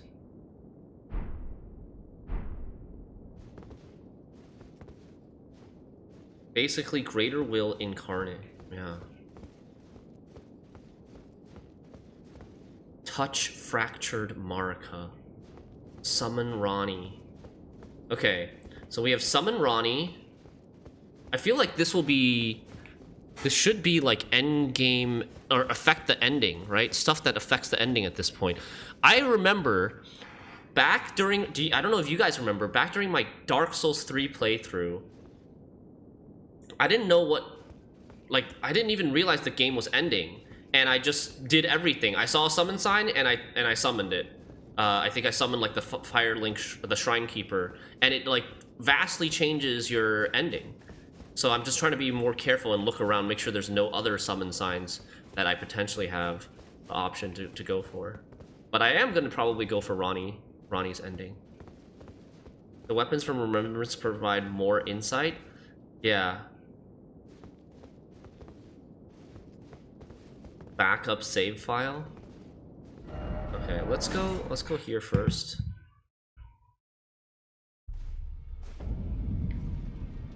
Check this first.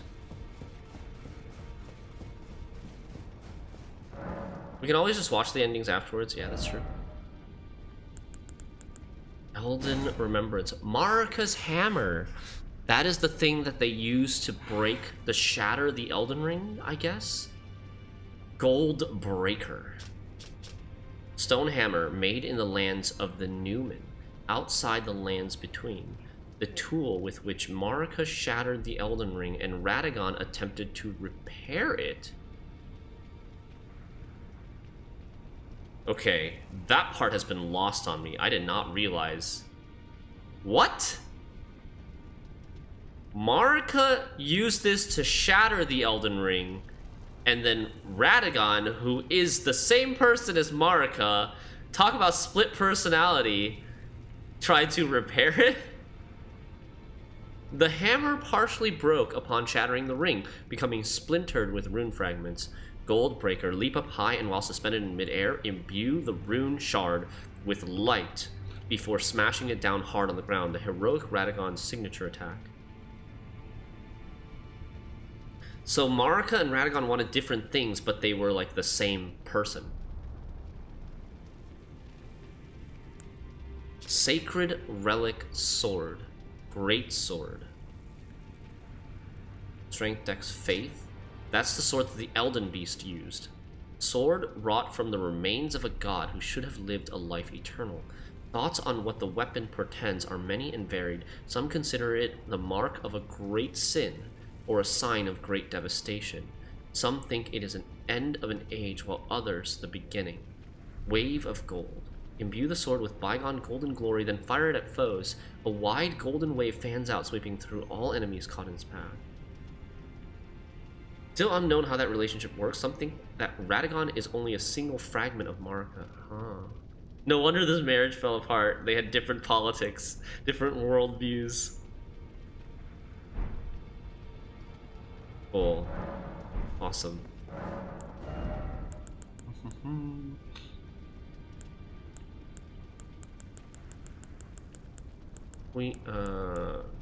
There's no Radagon or Marika stuff here.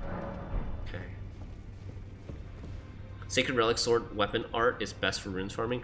Yeah, I'll have to try them out at some point. I would go and like, I'm not gonna do that now, but like at some point I would go and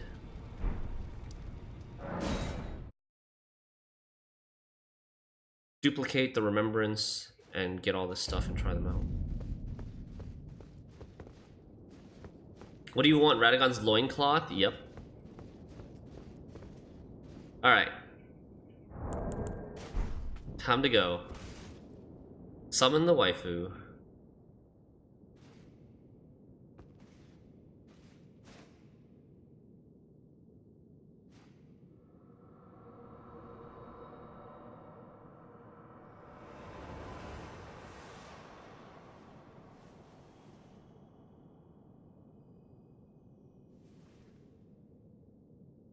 So we defeated Radagon / Marika when Ronnie is gonna take over as queen, and we as her consort will become Elden Lord. I think. And I hope I'm doing this in the right order. Oh shit, was her head on the ground the whole time? I don't think I saw that. My old man eyes did not notice, but I hope I'm doing this in the right order, summoning Ronnie before touching the fractured Marika.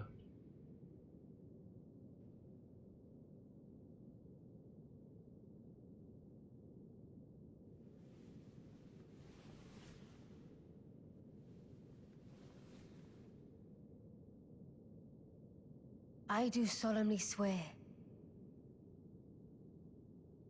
to every living being and every living soul. Now cometh the age of the stars. The age of the stars. A 1,000-year voyage under the wisdom of the moon. Ooh. Here beginneth the chill night that encompasses all, reaching the great beyond. That is pretty cool. I like that. Into fear, doubt, and loneliness. As the path stretcheth into darkness. We're basically mini Blide. Oh my god. This feels so appropriate. I actually could have Blide's helmet on, I guess.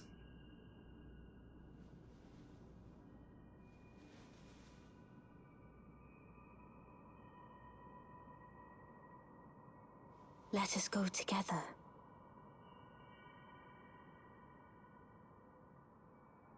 Are we supposed to take both of her hands? My dear consort eternal. Yeah. Yeah, Mark. Oh my god. Let us go together! Achievement unlocked. Age of the Stars. GG. Damn, I wish there was more. I feel like that last cutscene, there could have been more. You know? Of like...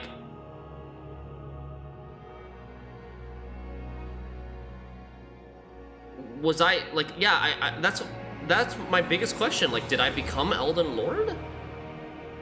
it feels like it's a little bit unclear whether I became Elden Lord or not. Others are so much worse. This is the longest ending? What? Oh my god. No way.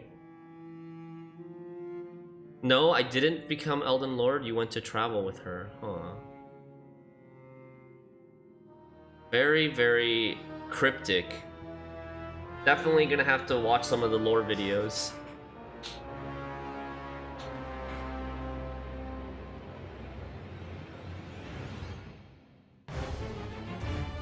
All that grind and not even a lord now.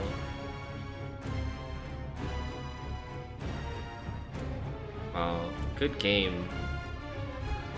We played this game for nearly 200 hours.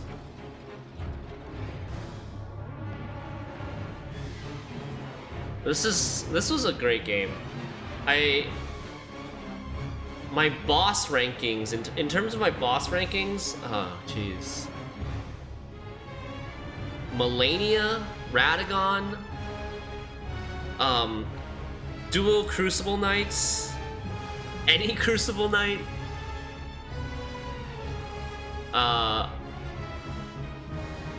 Morgott was actually really fun. Moog, of course, Moog, Electo. Malekith was just flashy.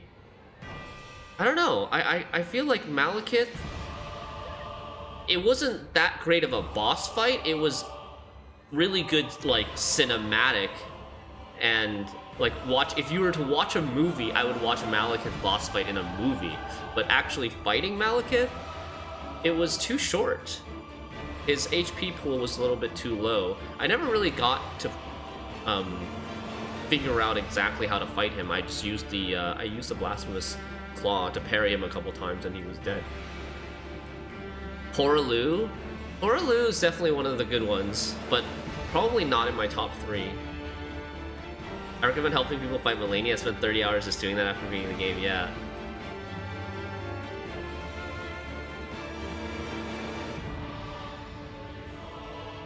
Oh dang, that's credits! Congrats, thank you, Grandmaster.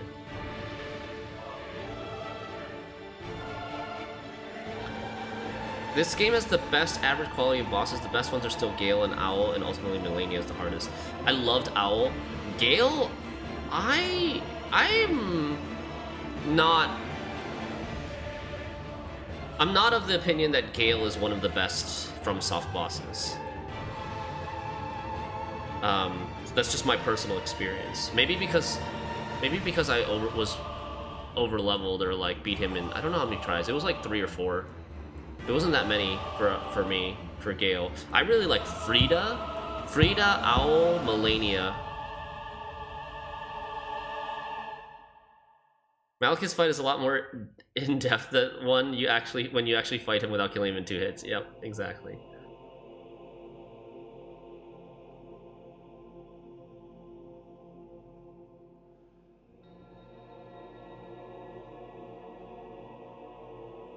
What about Nameless King? I like Nameless King more than Gale.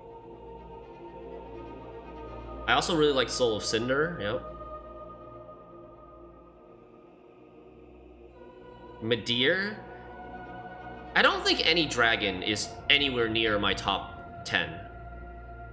Dragons are just like big, huge, oversized bosses are not my favorite. Placidusax is okay. It was okay. I like that Placidusax was kind of unique for a dragon, had like teleportation attacks, had the like the lightning storm thing, right? That was pretty cool, but still just okay. Shin wants the parry, yeah. Bloodborne next? I don't think so. I think after 200 hours of Elden Ring, we're not going to jump right into Bloodborne. Especially because Bloodborne still doesn't have a PC port. I don't know if I can actually stream it through my PS4 or not. I haven't tried like setting that up yet. And I have other games I want to play as well. I think we'll probably do a poll on Twitter over the next few days regarding what our next variety game will be. but I am thinking of wanting to play like a puzzle game, a puzzle type of game after playing so much Elden Ring, like Patrick's Parabox. I've heard good things about. I also got Relicta for free, and what else? I was thinking about Control. If not a puzzle game, maybe Control or Sultan Sanctuary. I said 2,000 hours? No, 200 hours. I might have misspoken. Have you played Darkest Dungeon? I've played a few hours of Darkest Dungeon. It wasn't my favorite. The Witness, we've beaten Witness. We've beaten Baba Is You. Baba Is You is my favorite puzzle game of all time. I've played Outer Wilds, yes. My Outer Wilds playthrough for both the base game and the DLC are on my Twitch VODs, if you want to check. I have checked the game webbed. It looks okay, Vigil. I think it's something that I added to my potential list of games to play. It's probably not like my most anticipated one, but I definitely I will consider it for the future. Stanley Parable I played. Have you heard of Steven's Sausage Roll? Yeah, I've tried Steven's Sausage Roll. I rage quit Steven's Sausage Roll like on, I don't know, very early on. That game was so ridiculously hard, even like right off the bat. I don't know. Yeah, it's kind of overwhelming. Talos Principle, great game. Love Talos Principle.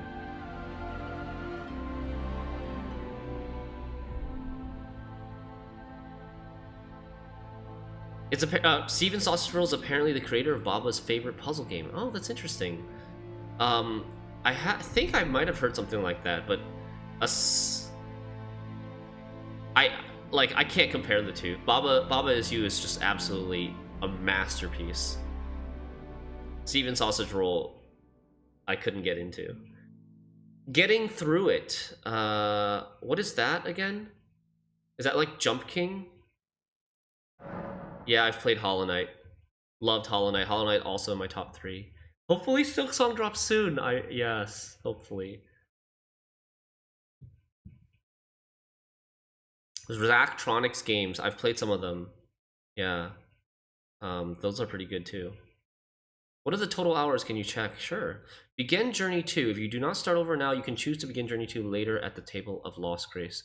Alright, I don't want to begin New Game Plus just yet.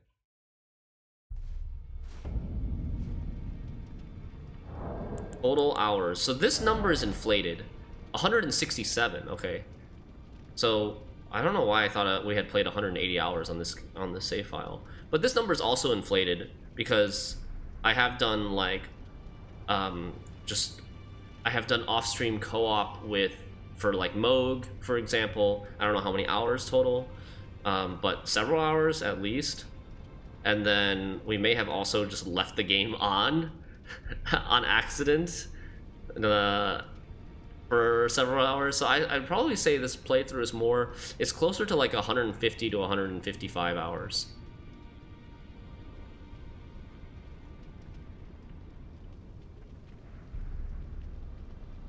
Do you enjoy strategy games? I could get into a good strategy game, sure.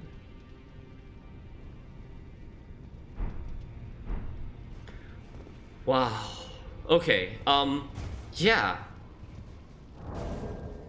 This is a amazing game.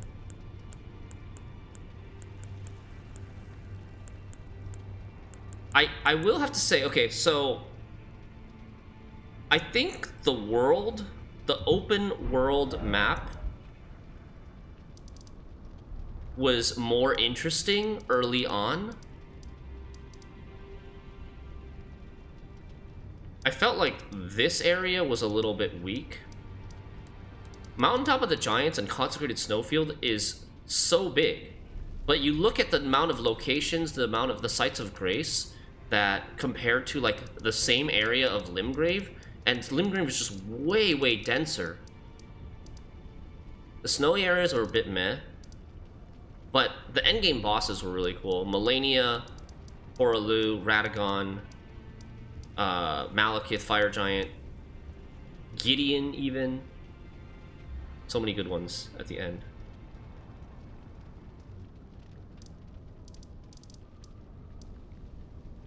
But yeah, this was a great game. Is there anything that we haven't finished? Oh, I forgot to go to Nefeli. Yeah, Haligtree was really cool. I agree. I didn't think Haligtree was bad, even though Haligtree was after Consecrated Snowfield. I loved Haligtree. It's like a I like most of the legacy dungeons in this game. Super well designed, the verticality.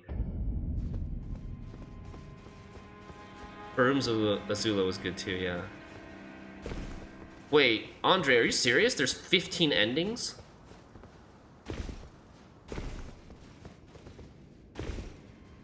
I will remain to summon the storm, but your guide surely light. Wait. For the time being, I share command of the castle with my, at which time I can fulfill my old promise by raising you to the glory of knighthood. Okay, I feel robbed. Just as wonderful as you imagine. I feel robbed. I finished the game and Kenneth Height still has not made me a knight? What is this bullshit? Well then. I will remain, but your guidance surely light. Not Elden Lord, not knight, not anything. Is there anything on the west side of the Haligtree? Oh, here. I don't think so. I don't think you can get to it. Maybe DLC. Who knows? Mikula could be a part of the DLC. Visit Ronnie's Tower. It has new dialogue. Okay.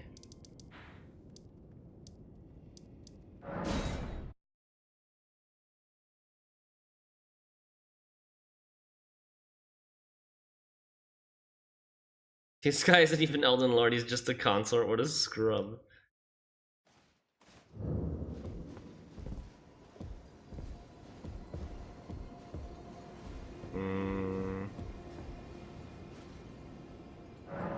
Talk to Ronnie. Mine will be an order, not of gold. We've already heard this, I think. Moon of the chill night, and I would abandon this soil with mine order. Wouldst thou come to me even now, my one and only lord? My one and Mine only will be an lord. order, not of gold, but the stars and moon of the chill night, and I would abandon Moog must be mad this jelly in soil his grave, with yeah. mine order. Wouldst thou come to me even now, my one and only lord? Okay. Any other side quests? Korhin was done. Korhin and Goldmask are done. Wait. Oh. So if we do Ronnie's ending, then none of the mending runes mattered? Like we got, so I guess you would use the mending runes as options if you touched Marika's fractured body. And then if you touch Marika's fractured body, you would get the choice of which mending rune to use to restore the Elden Ring. Those are the alternatives for the Elden Lord ending. Ah, okay. Okay. He's trying to fill the void with more content, any content, yeah. It's literally just press A on the ending you want. Man, FromSoft games really need to do a little better job of like giving you a more satisfying cutscene or ending, or like closure. Okay. Let's do some YouTube stuff.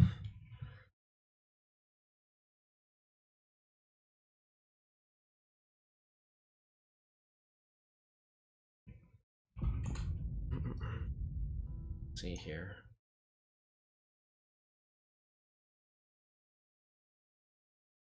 Elden Ring endings.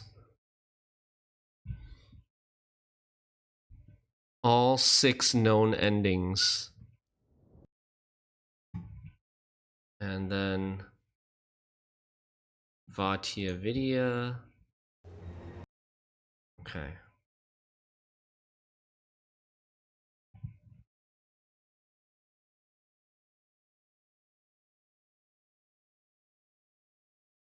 We're lowering it up. Yes, we're gonna lower it up a little bit. This video is 14 minutes long. Age of Stars ending we just did. Okay. Lord of Frenzied Flame ending. Let's go. Become the Lord of Frenzied Flame. Oh my god. He did a second video recently, I saw. I haven't watched it yet though. So there's 6 endings. Frenzied Flame must be the other unique ending, and then the 4 other endings are like... Damn, those ass cheeks.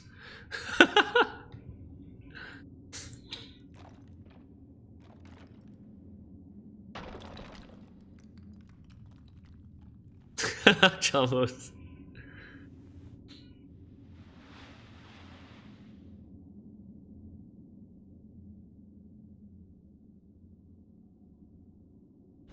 Oh.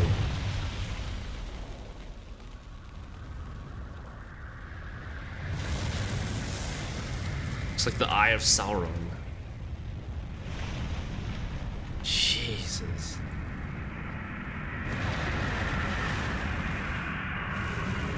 Let the madness overcome.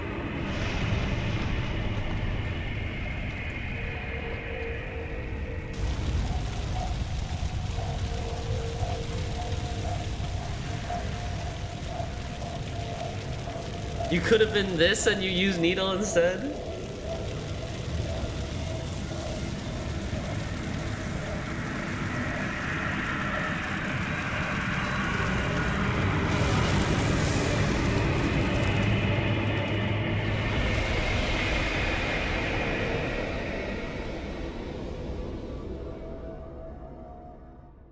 Let chaos take... Oh! Okay, this ending is...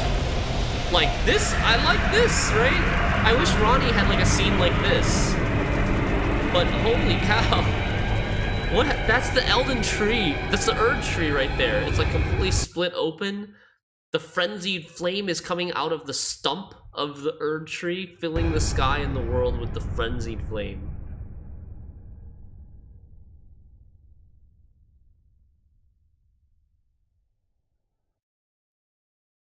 Yeah.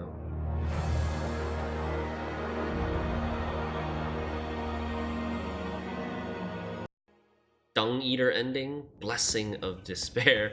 Haha, he's wearing the Dung Eater set. Mend the Elden Ring. Use Mending Curse, Mending Rune of... Okay.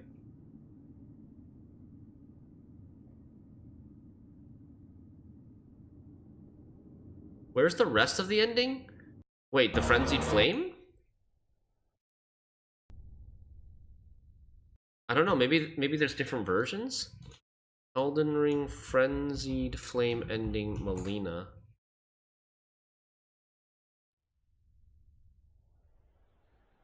We finished the game, Maestro, yes!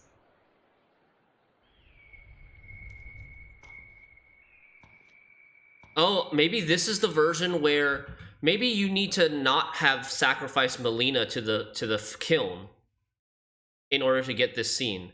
Because you can become the Lord of Frenzy Flame either before or after Melina gets burned up, right? If you become Lord of Frenzy Flame before, Melina will leave you, and then she won't die, and then she will have this cutscene.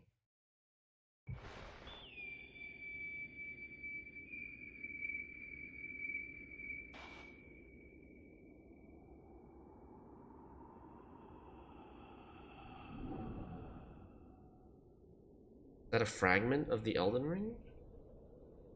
Her hair! Lord What happened to her of hair? frenzied flame. Oh, that's the spectral I steed will whistle. seek you as far as you may travel. Melina's gonna hunt us down now? To deliver you what is yours. Oh, snap. Oh, snap. Destined death. Holy shit, that gives me chills. That is really cool. Okay, that ending is really freaking cool. That gave me kind of chills, you know? She vows to hunt you down to the edge of the earth, of the world. She was once your maiden, and then you betrayed her. And now they could release a DLC where you play as Melina to hunt down and kill the Lord of Frenzied Flame. That's a really good ending.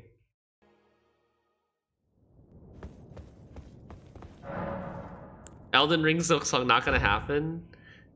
One can dream, right?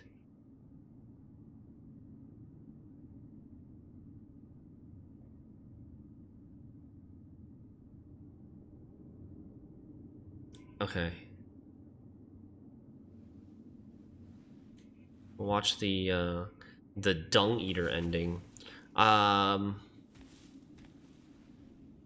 Pick up her head, just like Ronnie did. And you put her head back on her body. Well, I would laugh if it just like crumbled and rolled off again.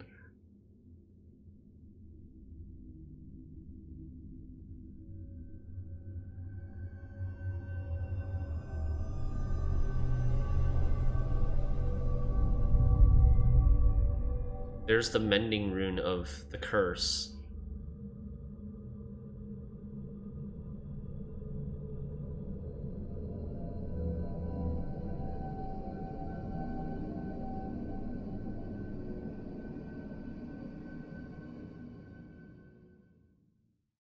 Don't tell me that's it. The fallen leaves tell a story. Sky is... How a tarnished became Sky have Elden all those Lord. seedbed curses in it. In our home, across the fog, the lands between. The narrator sounds so sad now. So depressed. Our seed will look back upon us and recall. This is our throne. Yep.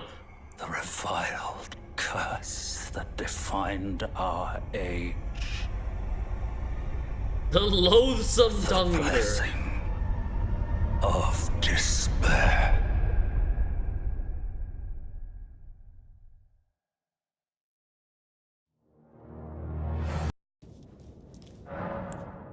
Mending rune of perfect order. So everything... So this part is like basically the same. Oh, okay. The rune in the center is obviously different. Wow, they did a Noble Gold Mask cosplay.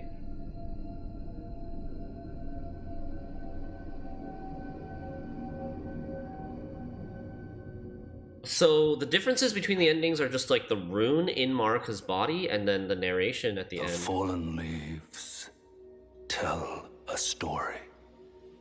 The Giga Chad Gold Mask, yeah. Of how a tarnished became Elden Then the Lord. tree looks very different. The sky looks different. In our home, The Golden Order restored. across the fog, Perfected. the lands between.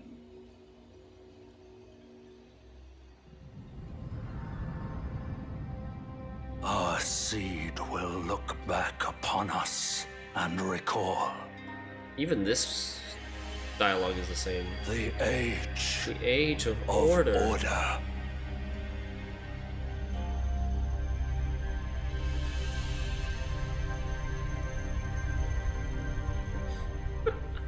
So silly. The mask, the gold mask. Fia's ending.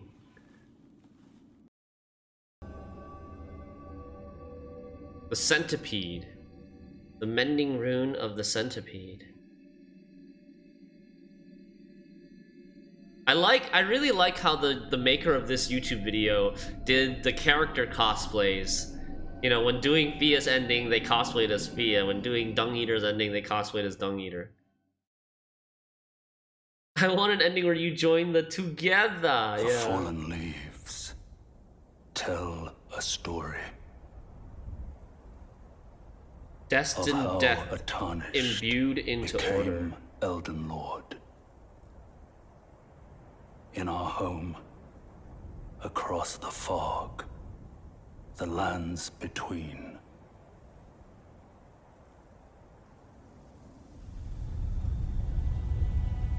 Our seed will look back upon us Maybe and DLC, recall What's happening here? the age of the Duskborn. Duskborn. That's it. Like, no more explanation. Just the age of something. Wait, what is this? Age of Fracture. Is this using no mending runes? Hold on. Mend the Elden Ring. So without a mending rune. Age of Fracture. Is it gonna be like unsuccessful or something?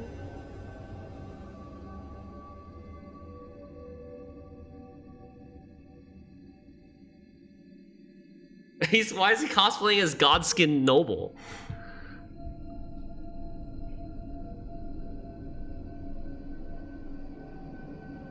That's just your ending without quests, yeah. The difference between those endings is the last line in each. The last line and also the rune in Marika's body and also the environment. Fallen leaves tell a story. This is just Of still how the a burnt tarnished bird tree. became Elden Lord. In our home, And Lindell's across the still fog, an ashen capital. the lands between.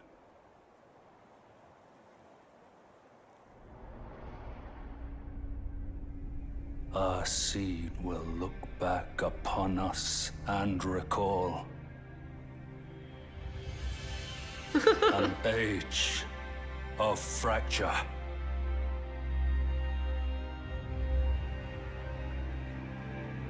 The quest lines were good, but I feel like the story could have been.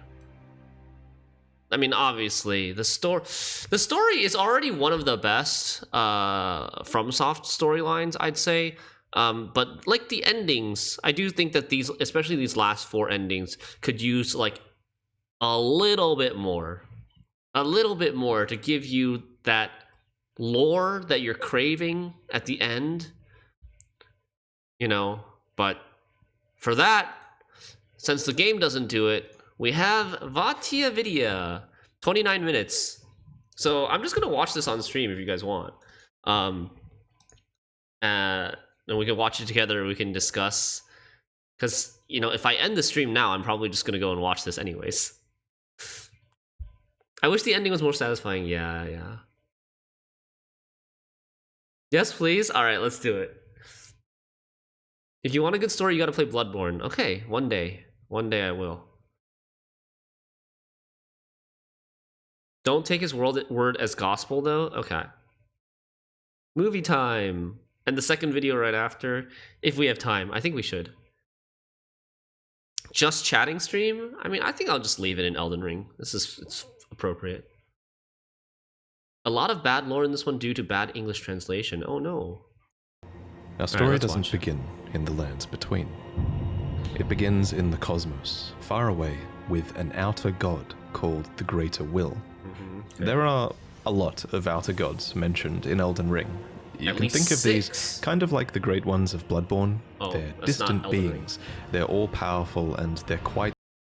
Thanks for 200 great hours. I really enjoyed watching. Thank you for watching, Andre. Glad you liked it. I had a lot of fun. I'd watch you streaming Fish Tank and discuss that. Damn, Nikita. That's a huge compliment. Thank you. He has such a satisfying voice, indeed. quite unknowable by design. But many of these outer gods want to make their presence felt in the world. The Greater Will, maybe most of all. To this end, Hold on. want to make, and they're quite unknown. They're all powerful and they're distant beings. They're all powerful and they're quite unknowable by design. Unknowable. But many of these outer gods want to make their presence felt in the world. The Greater Will, maybe most of all. To this end, it sent a golden star hurtling towards the lands between. The Elden Star's incantation tells us that this golden star was bearing a beast, an Elden beast. The Elden Remembrance calls it a vassal beast of the greater will. If you didn't know, a vassal is someone who holds land on behalf of their overlord. Obviously, this is fitting in this case, because the Elden beast occupied the lands between on behalf of the greater will, and was a living incarnation of the concept of order. As such, this beast would later become the Elden Ring. The Elden Ring itself is made up of runes of power. The beast would become the Elden Ring. So there are many other worlds and lands out there, and the Greater Will probably have sent stars and Elden Beasts to those lands as well. So who are the 6 outer gods? Does he talk about them? So there's the Greater Will, there's the Frenzied Flame, right? Isn't that one of them as well? Subtitles? Yeah, we can do subtitles. For sure. Remember that the beast was fractured at its abdomen. Oh. The Blood Mother. Wrought God. The dragon. But Placidusax was not an outer god, right? Formless mother for blood. Okay. Some great, some small, that together represent a sort of logic for the world to follow. Thus, the Elden Ring represents order. The true nature of this order is a subject of constant debate and research undergone by fundamentalists. But 2 of the key fundamentals are the laws of causality and regression. You can think of the law of causality as cause and effect, where actions have consequences, and those consequences are new causes that branch out into infinity. These are the relationships between things. Then there's the law of regression that states that all things eternally yearn to converge and return to their roots. Fittingly, then, the Elden Ring is housed within the Erd Tree, which towers over the lands between. But it's very important to stress that life in the lands between did not begin with the Erd Tree, the Elden Ring, or the Elden Beast. No, the lands between were occupied well before the Greater Will came. I think I got that. There were other beings here. There were other factions here. There were other gods here. And there was even another great tree here before the Erd Tree. And this is where a huge twist regarding the Erd Tree comes in.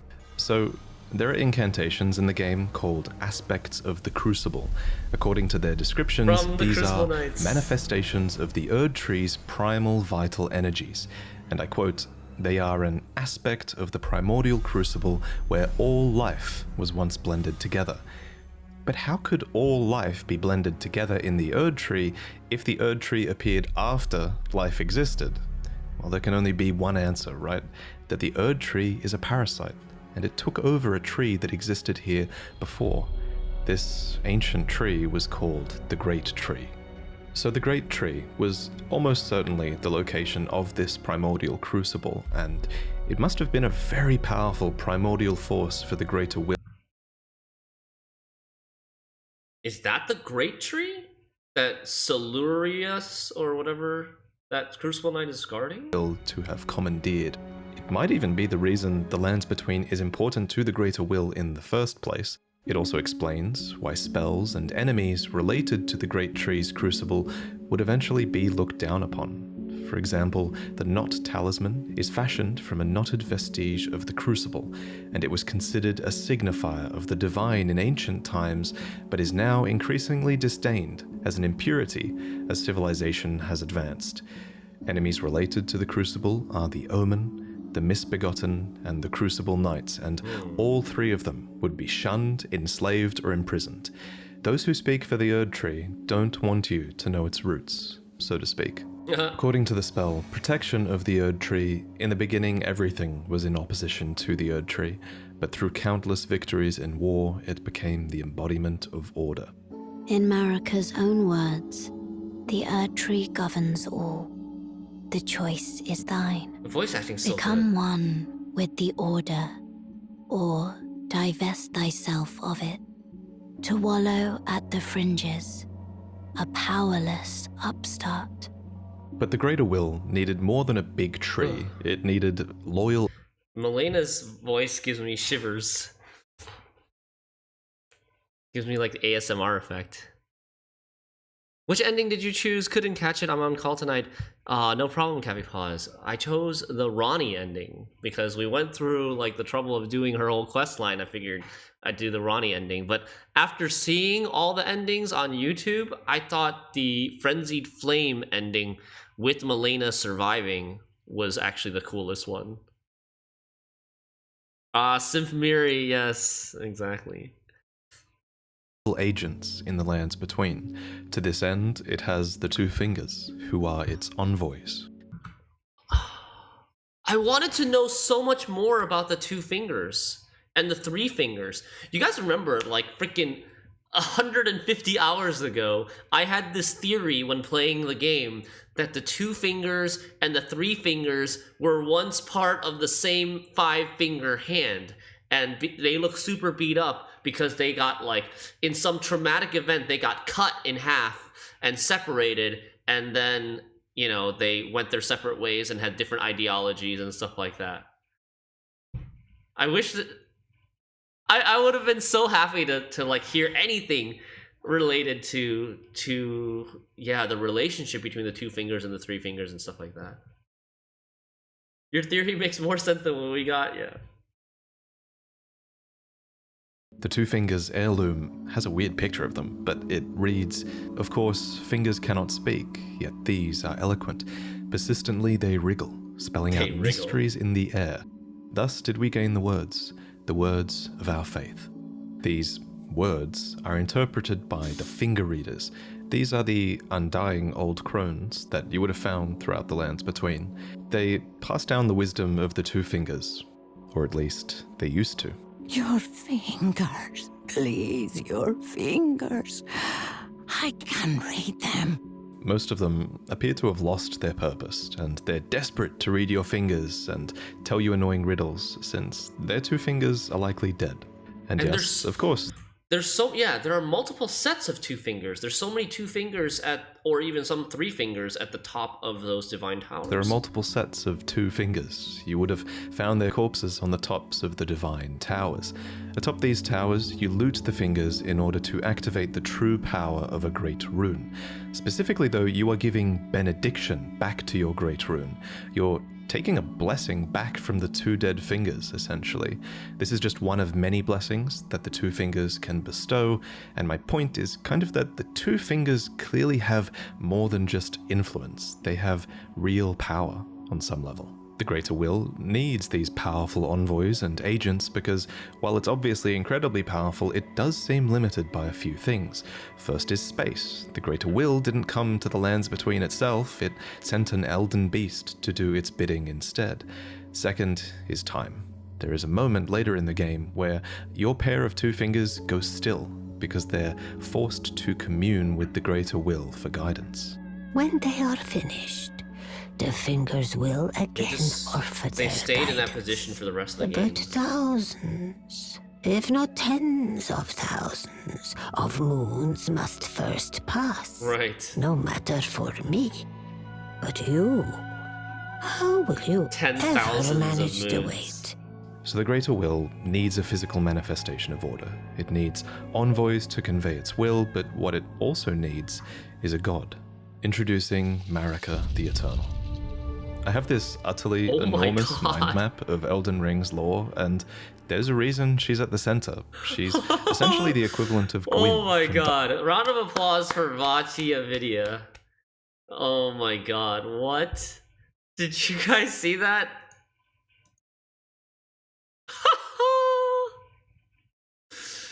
Oh, Jeebus Christ.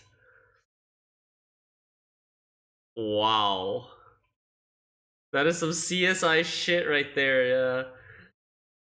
Damn. There's a reason she's at the center. She's essentially the equivalent of Gwyn from Dark Souls, except unlike Gwyn, Marika didn't just crawl out of the dark and find power. To an extent, it seems like she earned it.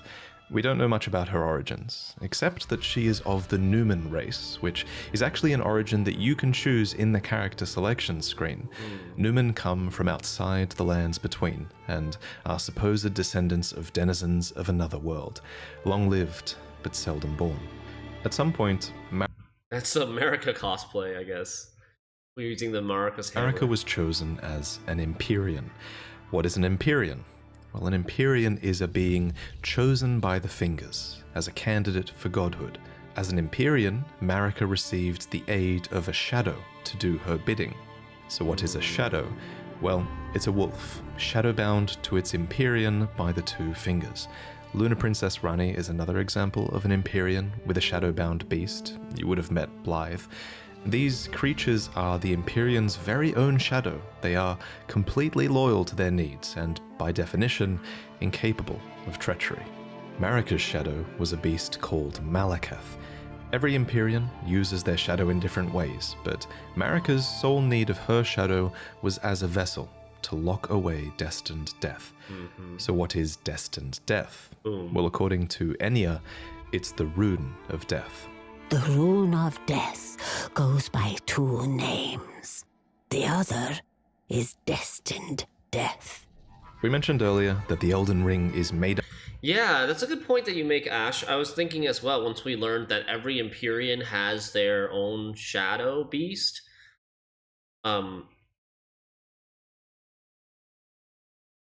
Marika has Malekith, Rani has Blythe, but there are other Empyreans like Mikola and Melania. We don't know who their beasts are. I don't think it's mentioned. Up of runes, and at some point, maybe when she was chosen as a god, Marika plucked the rune of death from the Elden Ring. She gave the rune of death to Malekith, her totally loyal shadow, who bore a black blade imbued with this rune. It's kind of genius, really. In a single act, she removed the concept of death from the lands between, while also commanding total control of death through her shadow, who could deliver it at her whim. Now, some of you might be asking, if death is removed from the lands between, how come I can kill this dog? First off, shame on you.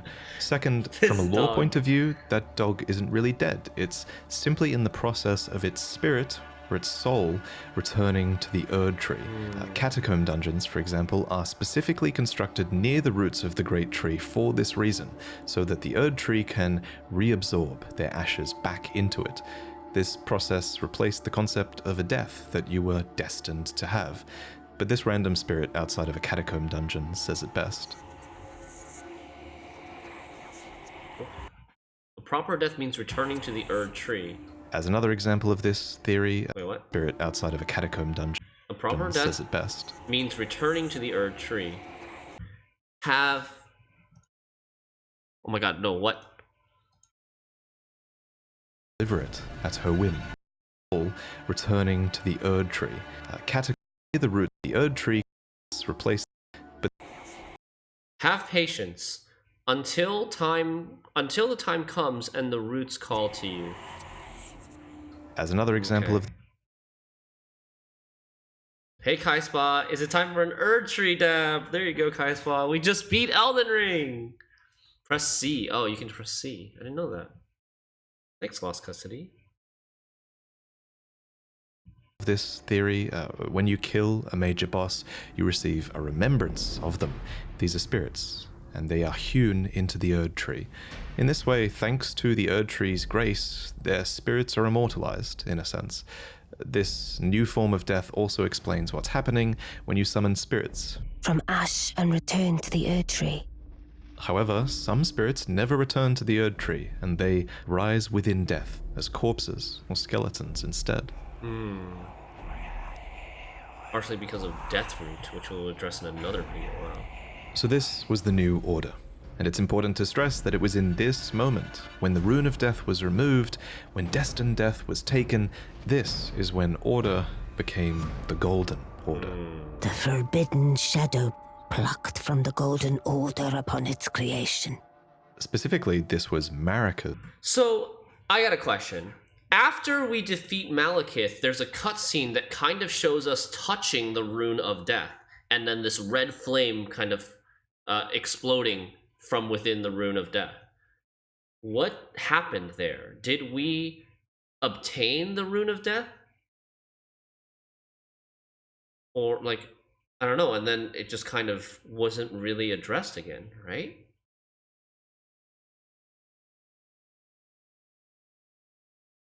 We did obtain, and we used it. We needed to use it to slay Marika.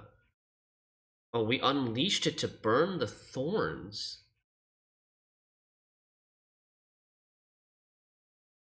Huh? I thought we burned the thorns with the kiln at the mountaintop of the giants. I didn't think that burning the thorns had anything to do with the Rune of Death.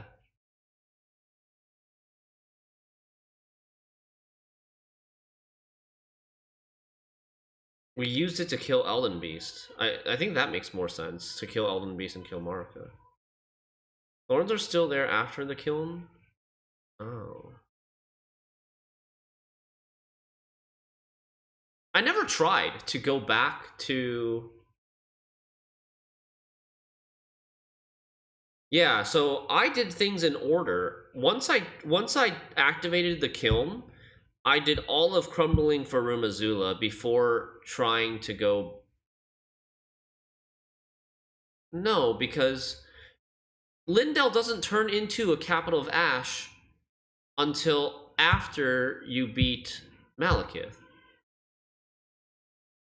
You can't, like, get... Yeah. So the thorns would still be there, technically.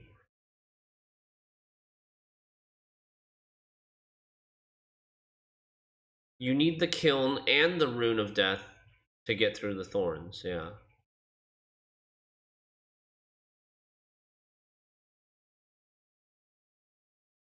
Oh, Barnabas thinks it's just a time thing. It's just they make you do Crumbling for Rumazula so that there is enough time for the tree to burn and fill the city with ash. In my opinion, you need the rune to be able to kill a god. I think that does make sense. You need the rune to be able to kill a god. That's what happened in the Night of the Black Knives, right? The Rune of Death was stolen so that they could kill Godwyn.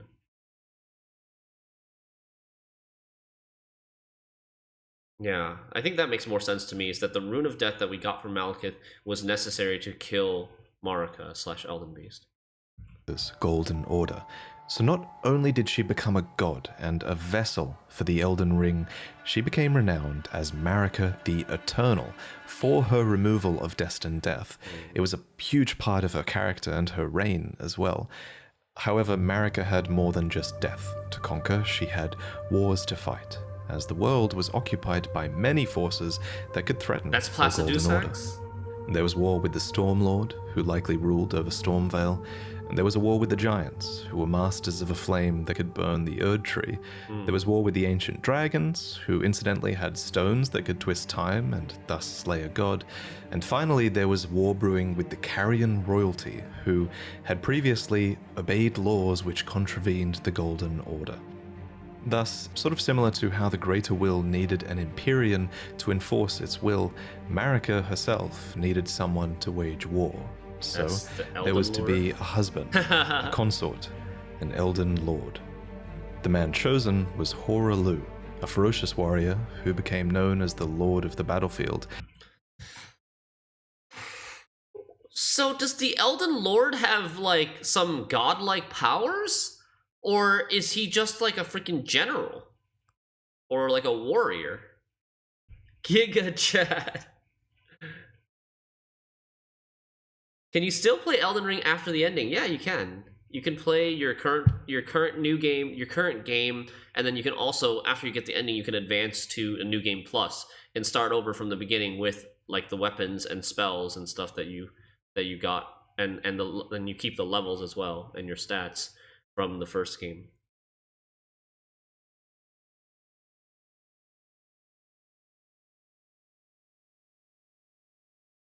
Marika was always above the Elden Lord. I agree with that wholly. I like...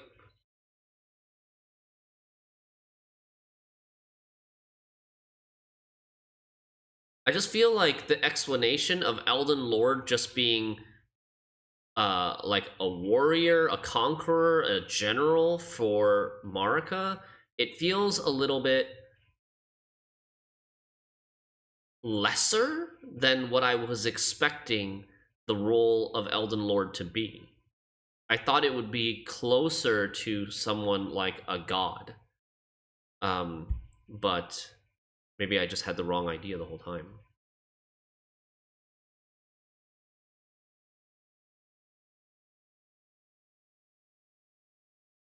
To be a husband, a consort, an Elden Lord. Placidusax was an Elden Lord for the dragon god, right?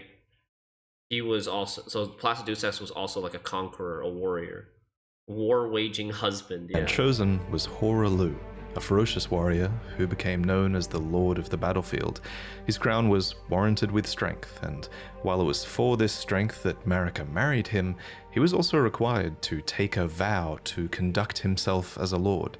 To suppress the ceaseless lust for battle that raged within, Hoarah took the beast regent Sarosh upon his back.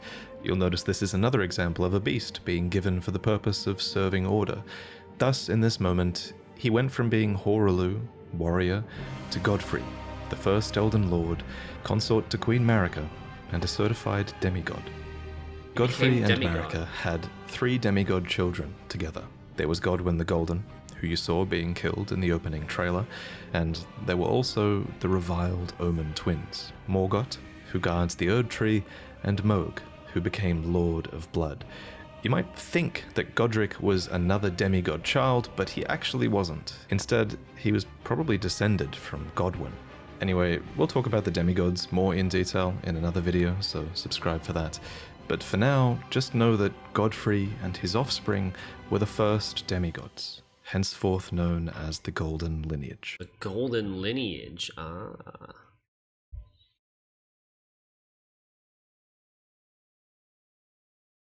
Like, we can become Elden Lord and we are not consort to Marika. Yeah, I think maybe you are consort to Marika in those Elden Lord endings, even though Marika is, like, kind of fractured or dead. I'm not sure.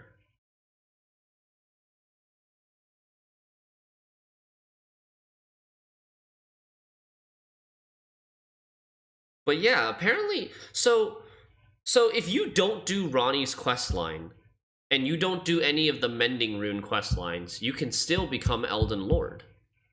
And Marika is dead, and you have no maiden. But I thought you needed a maiden to become Elden Lord. Or I thought you needed to be Elden Lord was a consort to somebody. I don't know, that part is a little bit iffy to me.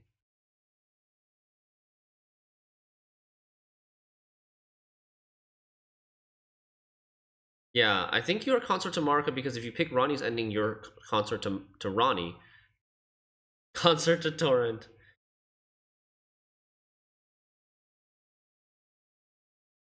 The Rune of Death mends the ring, which is why it's mandatory. Okay. Another way to look at it.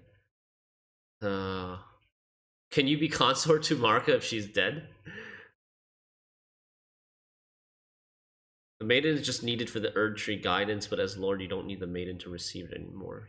Yes, I think that... In his wars, Godfrey led his 16 Crucible Knights into battle. 16 Crucible Knights? Dude! Godfrey had 16 Crucible Knights. I need a mod. I need a mod of Elden Ring where you have a boss battle against 16 Crucible Knights at the same time. Somebody do it. I will play that. And then I will parry all of them. If you remember, Radagon had the Elden Ring inside him, almost as if they are the Elden Ring. Yep. Yep.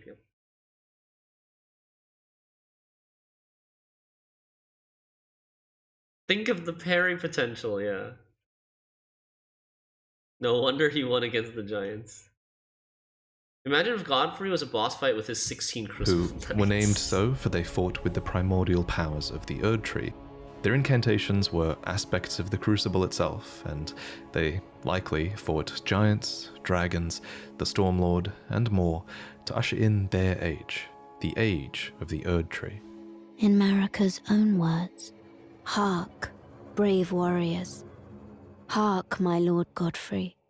We commend your deeds. Guidance hath delivered ye through each ordeal to the place ye stand. Put the giants to the sword and confine the flame atop the mount. Let a new epoch begin, an epoch glistening with life. Brandish the Elden Ring for the age of the Erd Tree." The Erd Tree would go on to be largely seen as a blessing for all of those in the lands between, especially those close to it in Leyndell, the capital city of the Erd Tree. The tree bestowed blessings. For example, the dew that dropped from its branches were like jewels. It loomed overhead as a constant reminder of order, and its roots reached far and wide, relieving many of the burden of death. In fact, Erd Tree burial was one of the highest honors a hero could receive. One by one, the previous factions of the world fell. The giants were put to the sword, and their fell god was killed by Marika herself. The ancient dragons broke down the walls of Leyndell, but met fierce retaliation. However, I think the House of the Erd Tree encountered the most trouble against... Yeah, the dragons made it all the way to Leyndell. Like, there is a corpse of a giant dragon woven into the architecture of Leyndell. That's pretty cool. At first, I thought, you know, at the first time we teleported to Leyndell and saw that dragon, I almost thought that the dragon was part of the Erd Tree, the Golden Order, their faction. That it was like used as a statue or architecture to like boast or brag about their might, their power, but it was really like the dragon attacked the city and died there, and then his corpse just remained there. Grand Sax, yeah.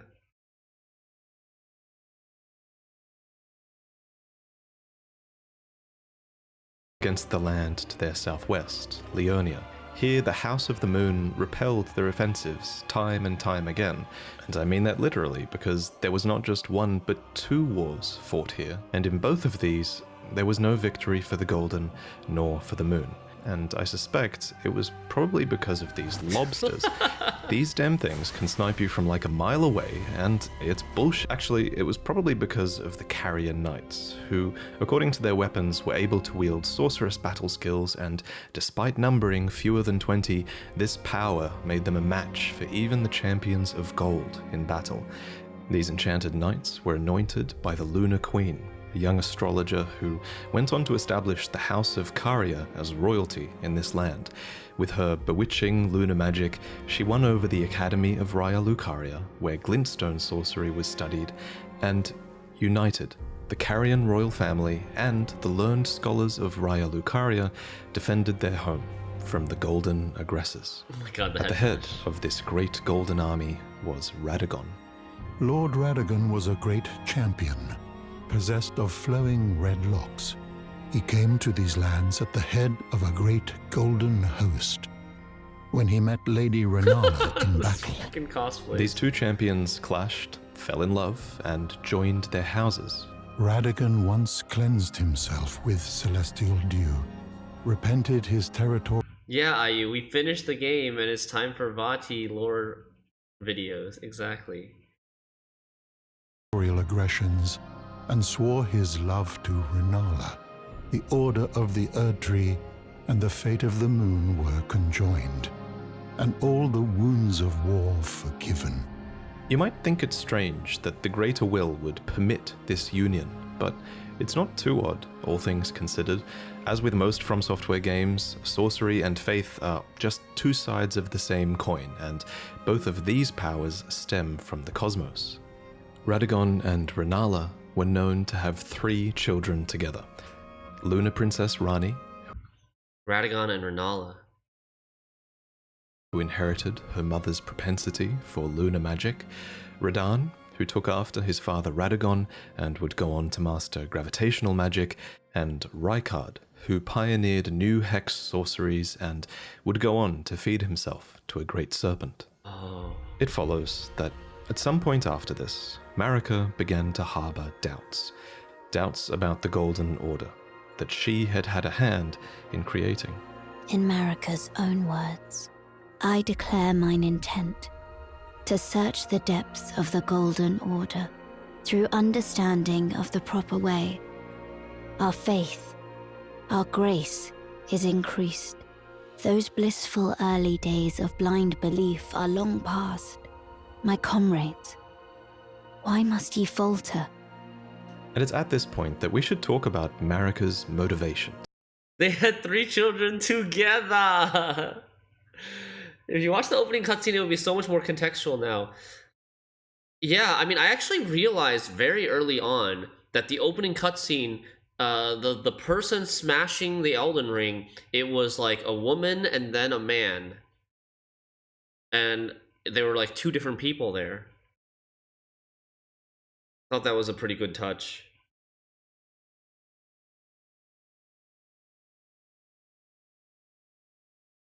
Imagine G.R.R.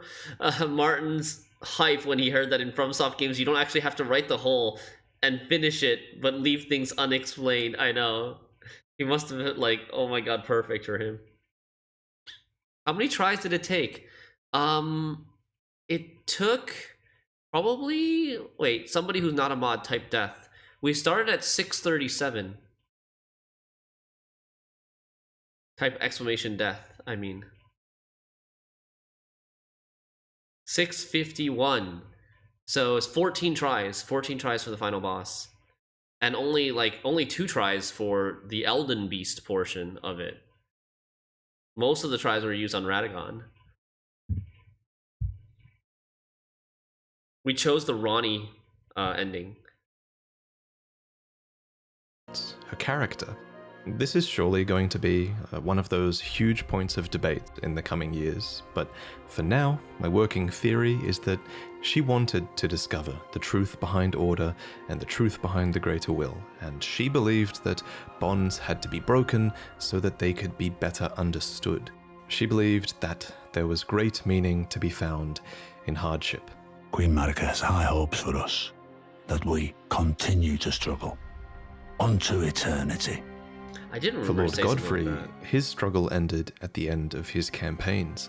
According to his armor, he led the war against the giants, faced the Storm Lord alone, and then there came a moment when his last worthy enemy fell, and it was then, as the story is told, that the hue of Lord Godfrey's eyes faded. In truth, he was robbed of his grace. Then Marika sent him away. My lord, and thy warriors, I divest each of thee of thy grace. With thine eyes dimmed, ye will be driven from the lands between. Ye will wage war in a land afar, where ye will live and die. Why did she do This that? became known as the Long March of the Tarnished, as Godfrey and his tarnished descendants walked away from... So Marika took away Horalu's or Godfrey's grace and sent him away because she wanted him to struggle? the lands between. But Queen Marika absolutely had a plan here, that Lord Godfrey and his descendants would one day return stronger, having struggled outside of grace. Then, after thy death, I will give back what I once claimed, return to the lands between, wage war, and brandish the Elden Ring, grow strong in the face of death. Warriors of my lord, Lord Godfrey. Soon after, she found a new husband. Either that or a new husband was found for her. When Godfrey, first Elden Lord, was hounded from the lands between, Radagon left Rennala to return to the Erdtree capital, becoming Queen Marika's second husband and king consort, taking the title of Second Elden Lord. The mystery endures to this day as to why Lord Radagon would cast Lady Renala aside, and moreover, why a mere champion would be chosen for the seat of Elden Lord. Why is that such a mystery? Why a mere champion would be chosen for the seat of Elden Lord? Wasn't Godfrey a mere champion? Wasn't Hoarah chosen as Elden Lord just because he was a good fighter, like a good leader, a general, whatever? Whatever the case, as a part of this union, Radagon's prior 3 children with Renala became demigod stepchildren, granted grace thanks to their new family tree. Renala was broken by this, and so was her country, Leonia. The Queen's set reads, when Renala, head of both the Academy of Raya Lucaria and the Carian royal family, lost her husband Radagon, her heart went along with him. And then those at the Academy realized that Renala was no champion after all. In the wake of Radagon's betrayal and Renala's poor judgment, Leonia struggled with civil war, with the Academy of Raya Lucaria on one side and the Carian royals on the other. It broke down again. And it's here, during the age of the Erd Tree, that Lunar Princess Rani, daughter of Renala and Radagon, stole a fragment of the Rune of Death. It happened during the golden age of the Erd Tree, long before the shattering of the Elden Ring. Someone stole a fragment of the Rune of Death from Malekith, the Black Blade. This is As mentioned Roger? Was that Roger narrating, I think? Previously, Malekith was Marika's shadow, and he had sealed destined death in a black blade. Then a fragment, only a fragment, of this Rune of Death was stolen. And once this happened, Malekith went a step further in protecting Will destined never be death. stolen He again. bound the blade within his own flesh, such that none might rob death ever again. It was too late, however. This fragment of the Rune of Death was used immediately, that night, to kill a demigod, Marika's own son. Wait, where did they get this scene? Was this in the game? Maybe it was. Godwyn the Golden.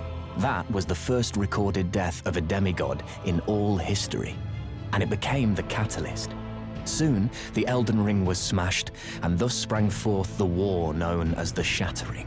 Oh, it was in Now, a trailer. there is a lot of really credible evidence that Marika was behind this plot to have a fragment of the Rune of Death stolen. There's also a ton of evidence that Marika is behind the entirety of your tarnished quest, but we'll talk about that in another video. For now, all you really need I thought it was... to know, in terms of the timeline at least, is this. After the marriage of Marika and Radagon, and after a fragment of the Rune of Death was stolen, Marika went on to shatter the Elden Ring, and Radagon attempted to repair it, to no avail. The Elden Ring had been broken into runes, some great and some small. You know, it's said that Lord Radagon harbored a secret. A famed sculptor of the Erd Tree capital was once summoned to render Lord Radagon's likeness in giant stature, when he glimpsed the skeleton in Radagon's closet. And as such, it's said the great statue harbors his secret too. What is this thing behind Marika? In all the churches, it's like a snake skin, almost. I wonder if that represents the Elden Beast. Of course, the huge twist in Elden Ring is that Radagon is Marika, or depending on what you believe, he became her, for she knew it was going to happen. In Marika's own words, O Radagon, leal hound of the Golden Order, thou art yet to become me. Thou art yet to become a god. Let us be shattered, both. Mine other self. You can tell when From Software is keeping something a little bit open-ended, and of everything in Elden Ring's lore, this will... That does explain a little bit to me. The explanation, the theory that Radagon wasn't always Marika, that he became Marika later on, makes a lot more sense. That Radagon could have gone, married Renala, had a whole separate life, separate from Marika, and then left Renala, came back to be Marika's consort, to be second Elden Lord, and then after that point they like somehow merged together, became the same being. Also go on to be one of the biggest unknowns as we move forward. For example, the wording "thou art yet to become me" reinforces that Marika and Radagon were two separate entities before the Shattering. However, in contrast, there is also evidence that Radagon was always part of Marika. For example, Enya says that the demigods are each and all the direct offspring of Queen Marika. But how can this be if Radagon married Renala and had those demigod children? The only way that makes sense is if Radagon was always Marika and he just went over there to seduce Renala long ago. I'll present more concrete theories in the future, but on this matter, the most important thing is, what do you think? While you can figure out a ton of Elden Ring's story, not all of it is open to interpretation. Yeah, okay. Maybe Marika split herself into Radagon at some point, because Radagon's children that have nothing to do with Marika are still demigods. Radagon and Renala's children are still demigods, which means one of their parents was a god, and one of them was not. And we know Renala was not a god.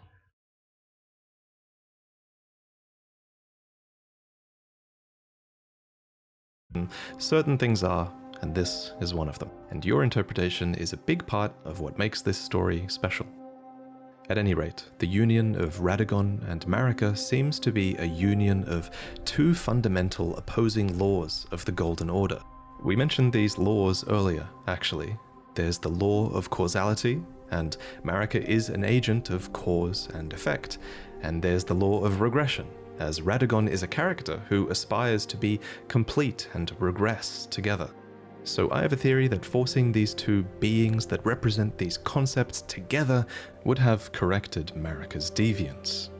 But even so, she was imprisoned in the Erd Tree for the crime of the Shattering. Marika's trespass demanded a heavy sentence. But even in shackles, she remains a god and the Vision's vessel. Do they ever explain what is this thing going through her body? Is that part of the Elden Ring? Like she's being impaled, her body is impaled by something there. It almost looks like part of the Elden Ring is impaling her. The conjoined Radagon and Marika even had two demigod children of their own, Miquella and Millennia. These two children were born afflicted. Miquella was cursed with eternal childhood, and Millennia harbored a horrific rot within. Even so, these two children were both chosen as Empyreans. It's the grab attack by Elden Beast? I don't even think... Did we even see that attack? There's actually an attack by the Elden Beast. If you get grabbed, you are crucified on this rune. Damn. I feel like we missed out a lot in the Elden Beast fight, because he like ended up just doing the same cycle of physical attacks. They were immensely sacred beings, and eligible to inherit godhood from the Greater Will.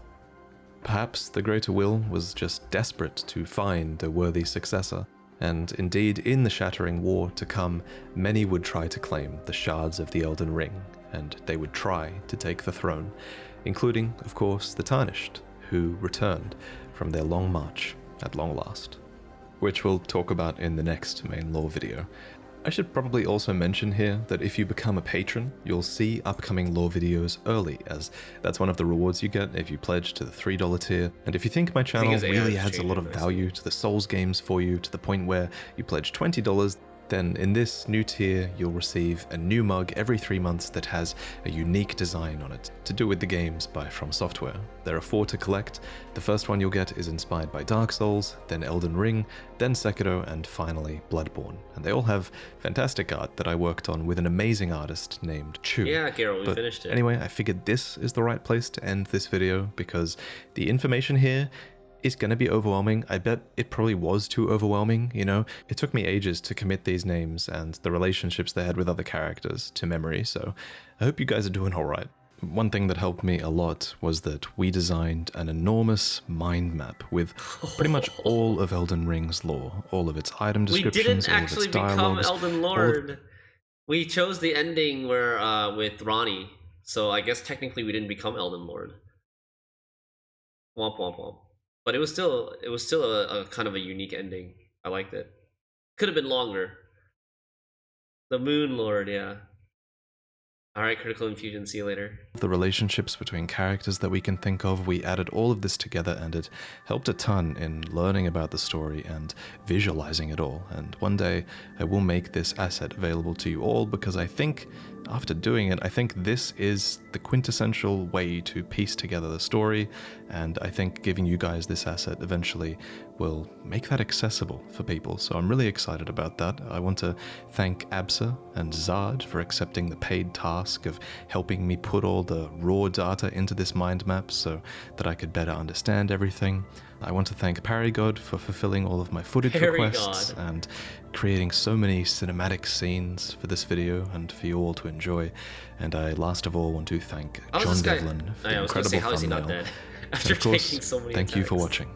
There are some really exciting things ahead, and I actually believe this might be the best story that From Software have ever put together. I just think not only are there so many amazing item descriptions, but so many of them are impactful. There's so many moments where you piece together the story and have like a eureka moment, and I'm enjoying it so much. Alright, let's see this. The demigods are 28 each and minutes. all the direct offspring of Queen Marika. There was Godwyn, Morgoth, Moog, Radahn, Rykard, Rani, Mikola, and Melania, Blade of Mikola. But Melania and Mikola are not demigods, right? Isn't this wrong? Melania and Mikola are like, both their parents are gods, not just one of their parents. So why are they called demigods then? This one's better? Nice. Yeah, aren't they just full-blown gods? But Empyreans are not actually...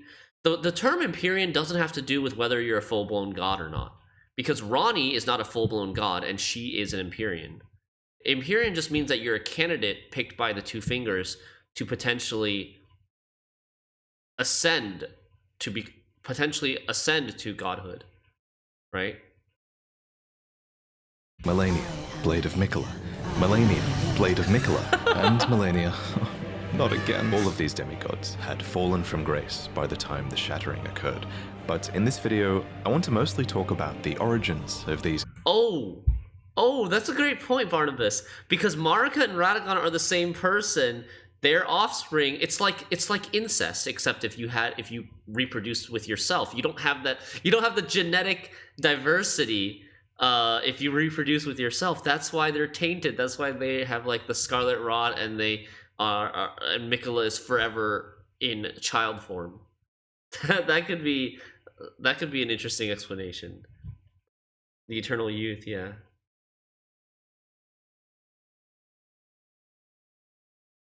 I think they're not called gods because of the tainted way they were conceived.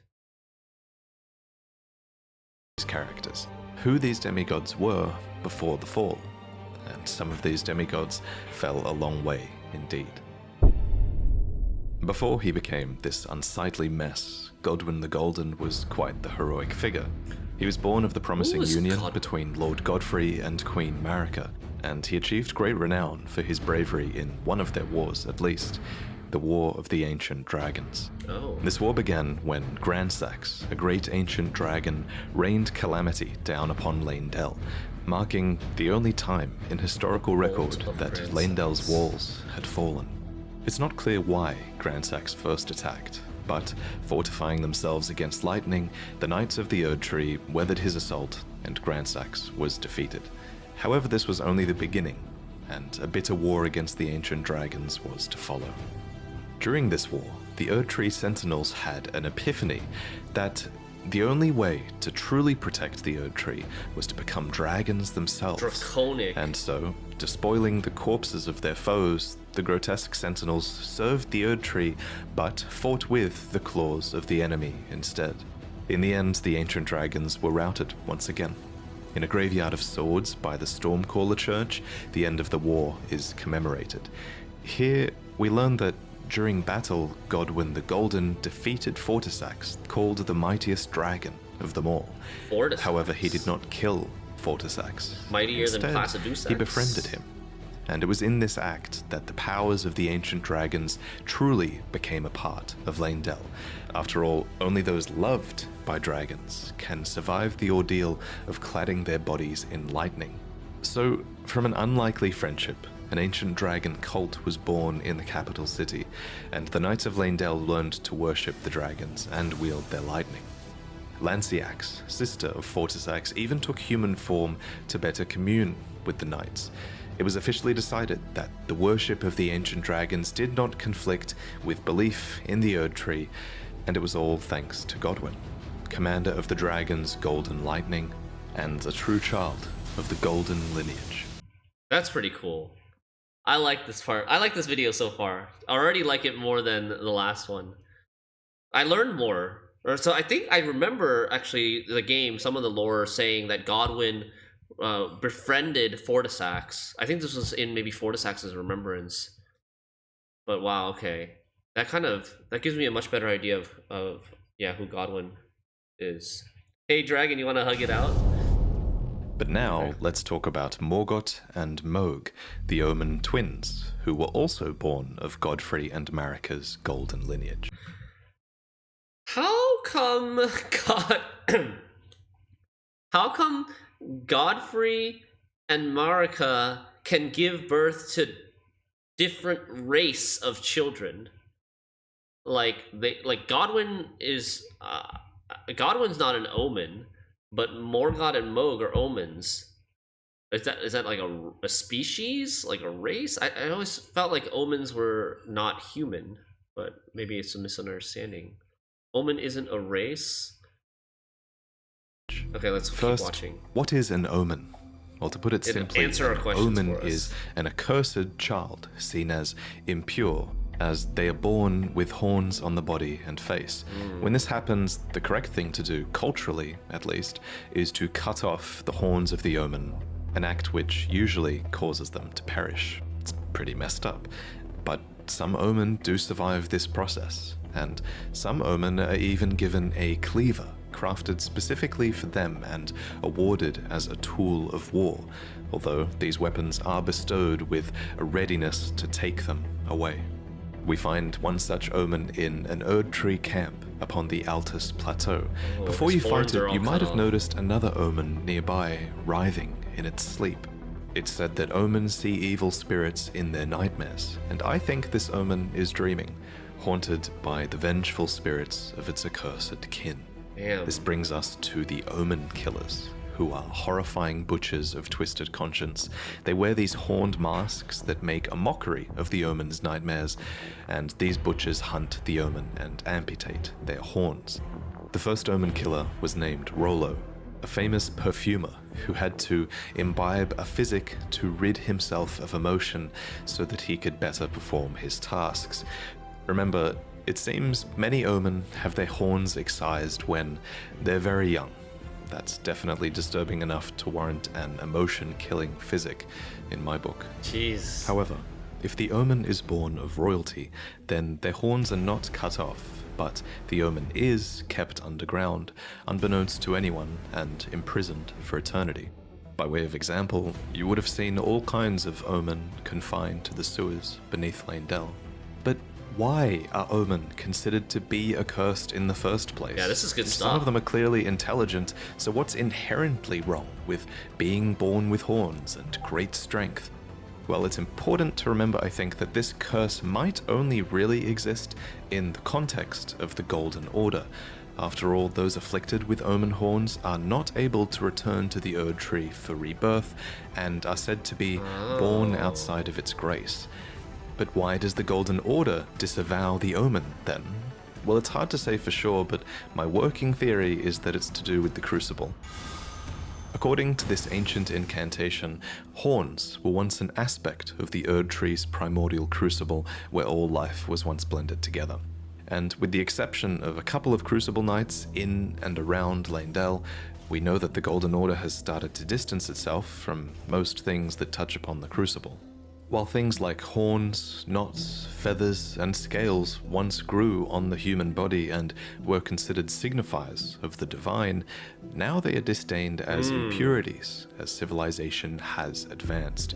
We learn this from the knot, scale, and feather talismans, all of which are guarded by omen, or dropped by omen killers, no less.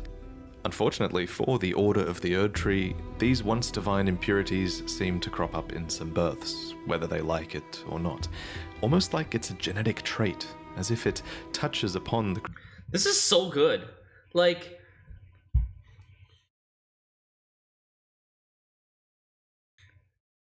you play the game, well, while we played the game, we were very thorough. We read all the lore of the items, you know, talisman, all that stuff. I remember reading stuff about this, about anything to do with the crucible, like the crucible knot. There were multiple items that said like aspects of the crucible were once viewed as being divine or whatever, but have over time been shunned as civilization advanced.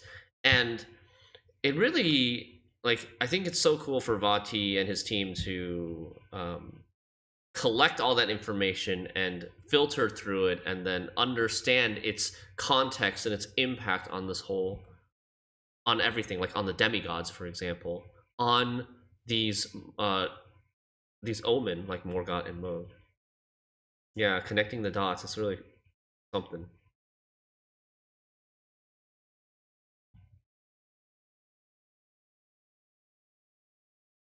Crucible at the root of the Erd Tree, and so you have to ask, is it really a curse to be born as a graceless omen?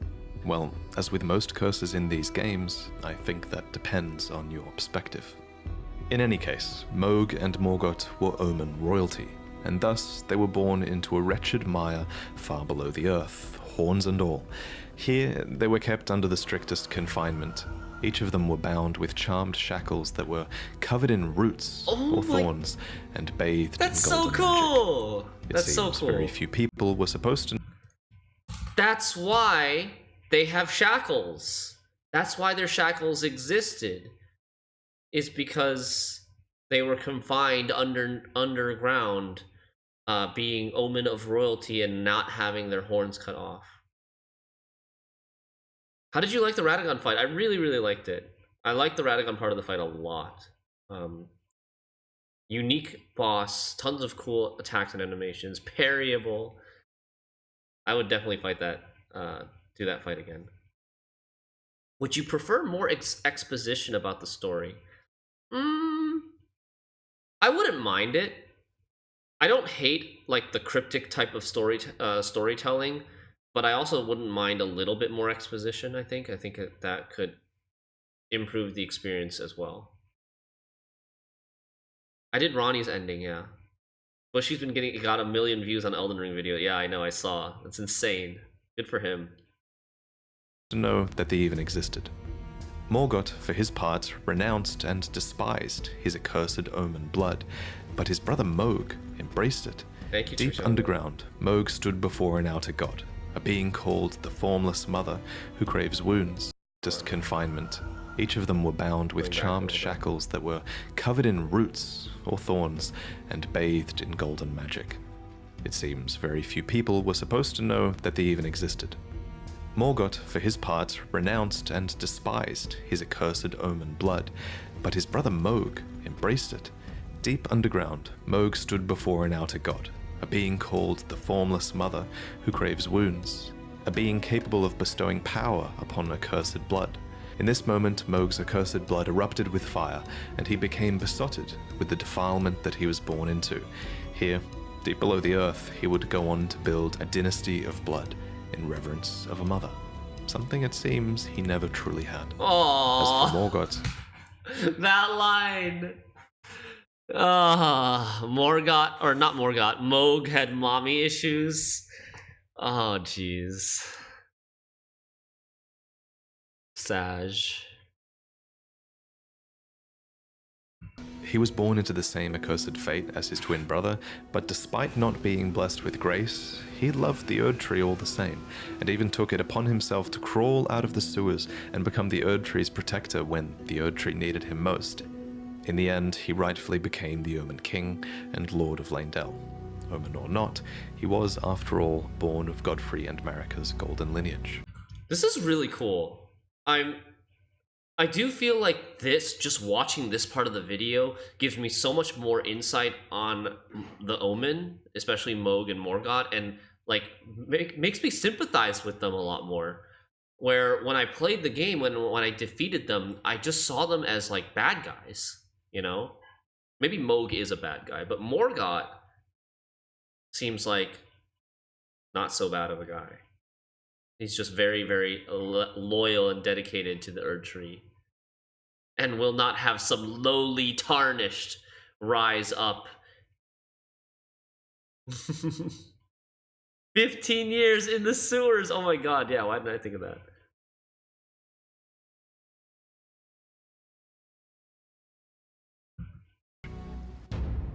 Of course, the marriage between Godfrey and Marika would be ended, and before long, Marika remarried with Molly-chan, thank another you for man, the 32 a champion. months. Thank you so much for the 32 months, Molly-chan, with the Prime as well. Welcome back. Foul tarnish. If you could wear a bird armor, that'd be hilarious. And Marika would be ended, and before long, Marika remarried with another man, a champion named Radagon, who Marika calls her other half. He became second Elden Lord, and the king consort. That picture is of Radagon.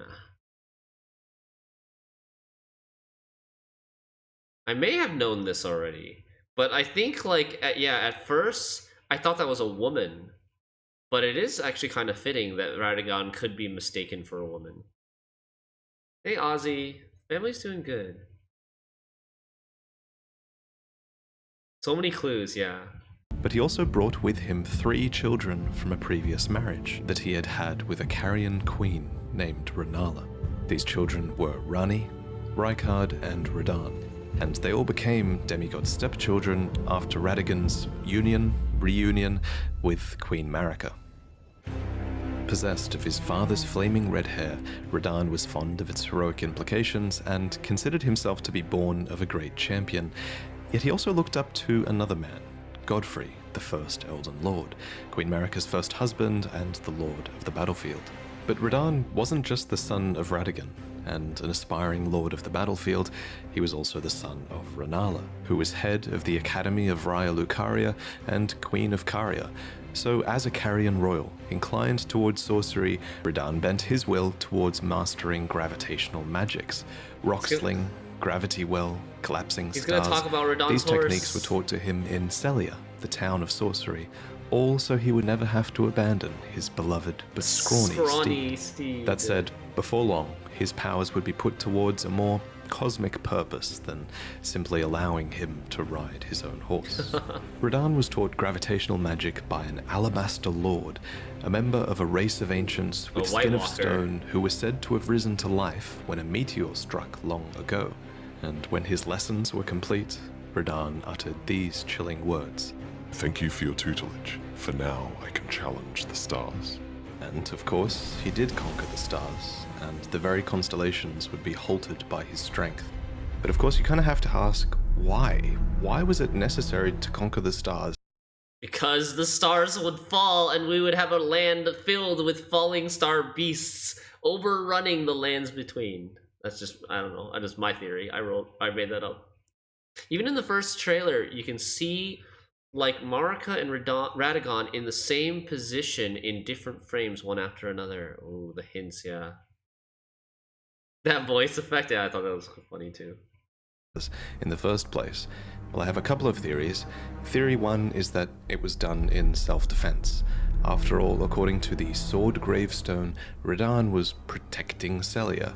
What's more, gravitational magic has destructive power, and many There's that gravitational Hollister beasts are proof of that destructive power. A being named Astel had even come down to the lands between in the past and destroyed a place called the Eternal City. What's more, Sellians are descendants of the Eternal, positioned right above the Eternal City underground, so there is an argument to be made for Radahn purely defending Sellia for some reason here. But it's possible for Radahn to have fought in this conflict and to have made the first move as well, so this is theory 2, that Radahn conquered the stars as a preventative measure in service to the greater will. According to a set of astrologer items, the night sky cradles fate. There's even a banished sect of people called the Nox, who live deep below the earth in eternal anticipation of the coming age of stars and their Lord of Night. Long ago, these people invoked the ire of the greater will, so it would make sense that those in service to the greater will might have sought to arrest the stars and put an end to this fate. What's more, Radahn was just a huge fanboy of Godfrey, and he seems to have more loyalty to the Erd Tree than to the moon. Finally, the telescope item description says that the fate once writ in the night skies had been fettered by the Golden Order, so surely this is referencing Radahn's actions, and it levels the blame at the Golden Order. But putting Radahn's motivations aside, it's a fact that the stars were held back, and that this had great consequences for many, especially for the rest of his Carian royal family. Radahn is kind of like caught in the middle between two families.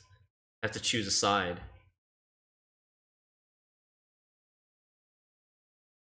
Let me Would love it if this Greater Will chap would be a boss in the next expansions. I don't know. It almost I don't. It sounds like the Greater Will. It's hard to materialize or picture the Greater Will as like a thing or a being or having a corporeal form. I feel like maybe the Elden Beast was like the best representation of the Greater Will. explain. The fate of the Carian royal family is guided by the stars, as is the fate of Lady Rani, first heir in the Carian royal line. But General Radahn is the conqueror of the stars, who stood up to the swirling constellations, halting their movement in a smashing victory. And so, if General Radahn were defeated, the stars would once again resume their movement, as would Lady Rani's destiny. That's a sibling rivalry for you right there. Rani and Radahn are siblings, and Radahn stopping the stars has, like, basically is very anti-Rani, right? Lunar Princess Rani was the daughter of Radagon and Renala, and sister to Radahn. Interestingly, if you look at her true body atop the Divine Tower, it looks like she might have also inherited the red hair of Radagon. Cool detail. But unlike her brother, Radahn, she quite clearly took after her mother more, who was Renala. She chose the side of the her mother, royal family. whereas Radahn kind of the chose House of the side of his Caria father. has this storied history, one that seems to go way back to the astrologers. In the Carian Manor, we find one of their treasures, the Sword of Night and Flame. Supposedly OP. I never really got a chance to use it very much. Timrin, we finished. We finished the game. We're watching the lore videos now. We beat Radagon / Elden Beast after 14 tries, I think. And Rykard said F both. Yeah, exactly. Rykard said F both, and I'm just gonna go do my own shit, make my own family together. Yay, thank you. Congrats, yeah. It was a great game. Had a great time. Damn. It reads, astrologers who preceded the sorcerers established themselves in mountaintops that nearly touched the sky and considered the fire giants their neighbors. Renala herself was an astrologer, always chasing the stars in her youth.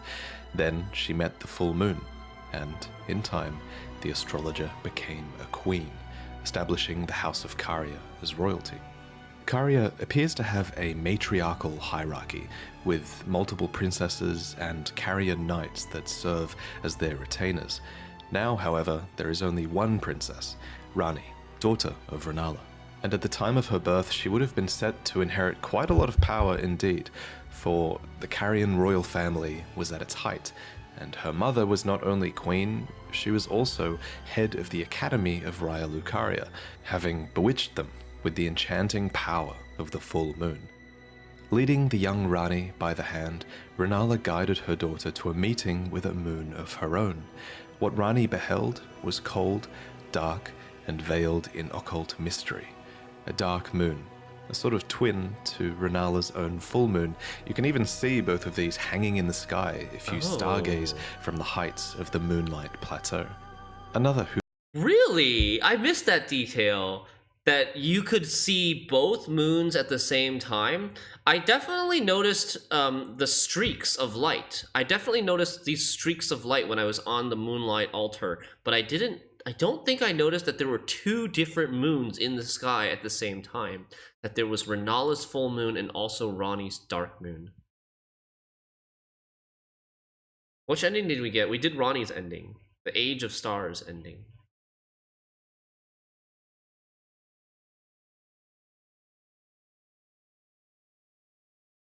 if you stargaze from the heights of the Moonlight Plateau. Another who guided Rani was a character called the Snowy Crone, who the young Rani encountered deep in the woods. When you look at Rani, it's actually the likeness of this snow witch that you're seeing, as the doll that now houses Rani's soul was modeled after her, probably as a sign of respect. Clearly Rani looked up to this mysterious woman. She became Rani's secret mentor, and she even knew about the Dark Moon, teaching the young Rani to fear it as she imparted her cold sorceries. So, what do these moons represent? It's just a theory, but I think the moons kind of act as guides. The lost black moon of Noxtella, for example, was the guide of countless stars. What's more, Rani and Renala were heavily influenced by their moons. Renala's moon bewitched the academy that she became the head of, and Rani's dark moon, for its part, also imparts wisdom and leads a voyage in the Age of Stars ending. They could even be outer gods. And yet, for all of this guidance, Caria and Leonia as a whole have experienced steep decline. Radagon betrayed the House of the Moon. Boo. Radahn locked the stars out of motion. The Academy town is flooded to the north. Like, yo. What if somebody, like a streaming service like Netflix, would there ever be a chance with George R.R. Martin involved that they made a television series using the lore, based off of the lore of Elden Ring? I feel like there could be a lot of drama here, right? Radahn and Radagon betraying the other half of their family. You know, you could get a Game of Thrones thing going on. God, I hope not. Yeah, I mean, I don't know, it's just a silly idea.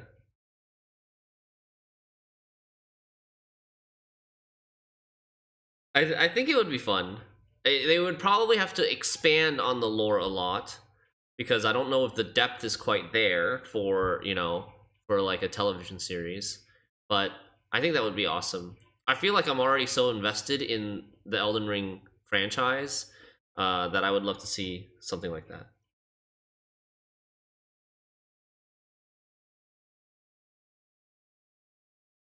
Bandai has said they want to expand beyond the games. Yeah, I think I remember hearing that.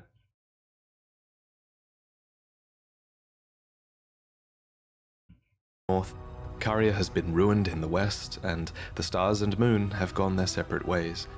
Nevertheless, Rani, last princess of Caria, remains, carefully setting new plans into motion.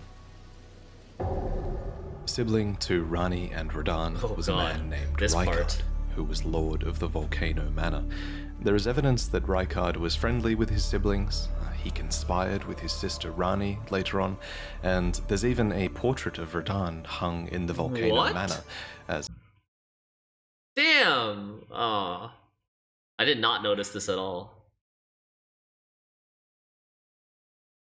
If a YouTube guy can make the story feel like a movie, surely an actual TV producer could too, yeah. There's a portrait of Radahn in the Volcano Manor? What? as well as a portrait of Rykard himself before the fall. Item descriptions mark Rykard as stern, ambitious, heroic, and blasphemous. A part of this blasphemy was opposing the Erd Tree, which actually drew many knights to his banner, for Rykard believed in taking by force, just as the gods did, and clearly many believed that he would usher in a new age. The armor set of the Gelmir Knights reveals to us what were once very loyal soldiers. The crest of red feathers are there to symbolize Rykard's pedigree as Lord Radagon's son, and the emblem upon their chest piece represents a lord who had lofty ambitions. However, as Rykard delved into the ancient secrets of Mount Gelmir, he came across the immortal Great Serpent, an ancient deity that aligned with Rykard's ambitions. Is this an elder god? Rykard fed himself to the Great Serpent so that he might devour, grow, and live eternally. Together! Alas, this was too much for his knights, and they believed that their master's heroic ambitions had degenerated into mere greed. So they searched desperately for a weapon with which they might halt their lord, and they found it too. The immortal serpent had lived for a long time, and so there was also a weapon to kill it that had been designed long ago as well, a serpent hunter. But it was too late. As the lord lost his dignity, so too did the knights lose their master. Not that it bothered Rykard. Now we can devour God together. Together! And there's a note there. This light subtitle is a note. Together!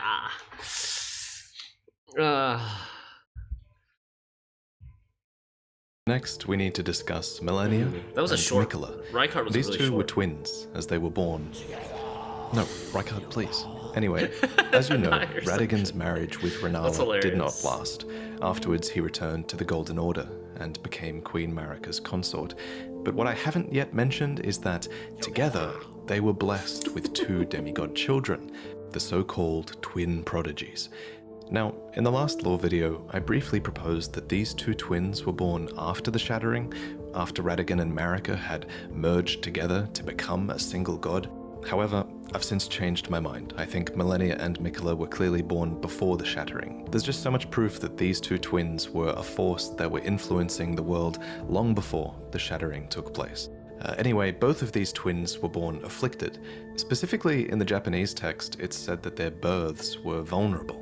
Mikola was born afflicted with eternal youth, and Millennia, for her part, was vulnerable to rot.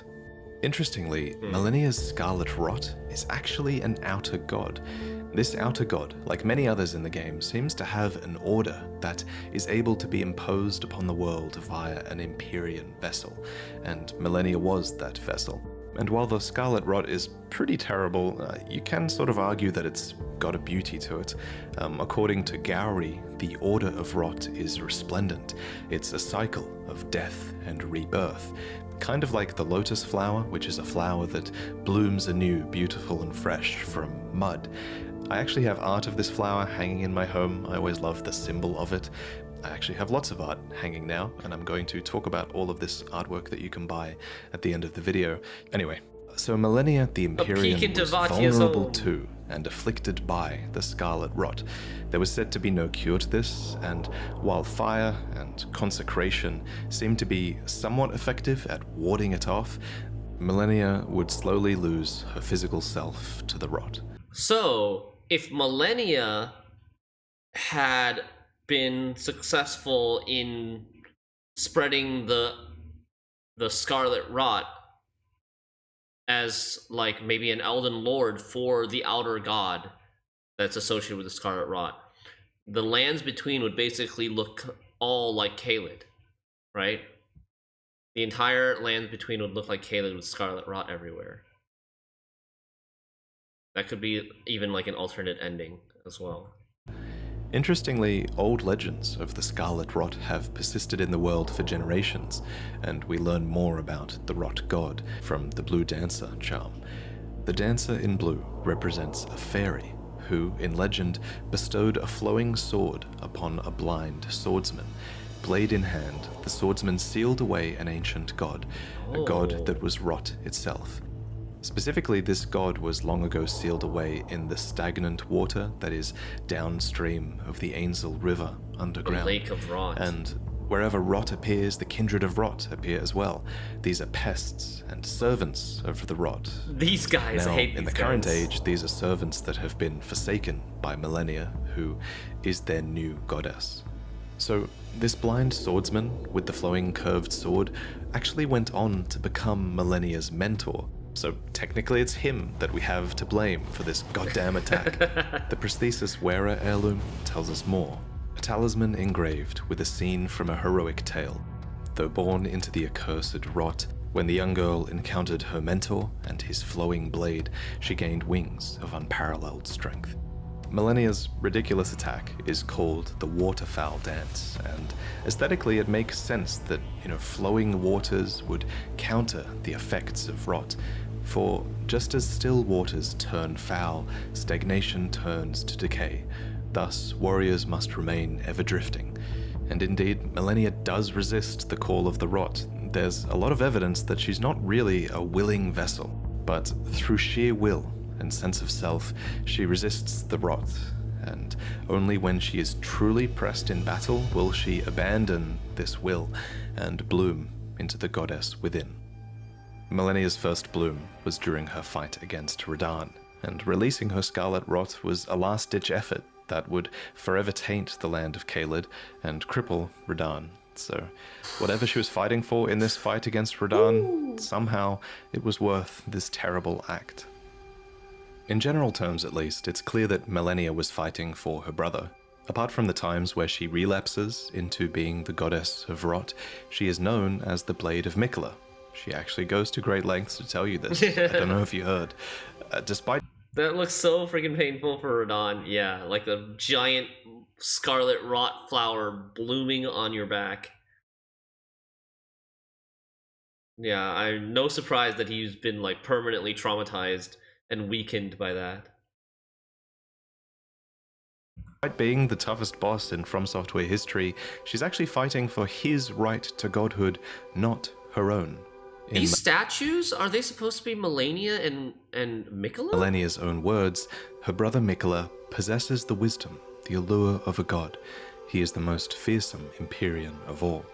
For his part, Miquella did a lot to earn his sister's dedication, not the least of which was inspiring her armor and a prosthetic of unalloyed gold.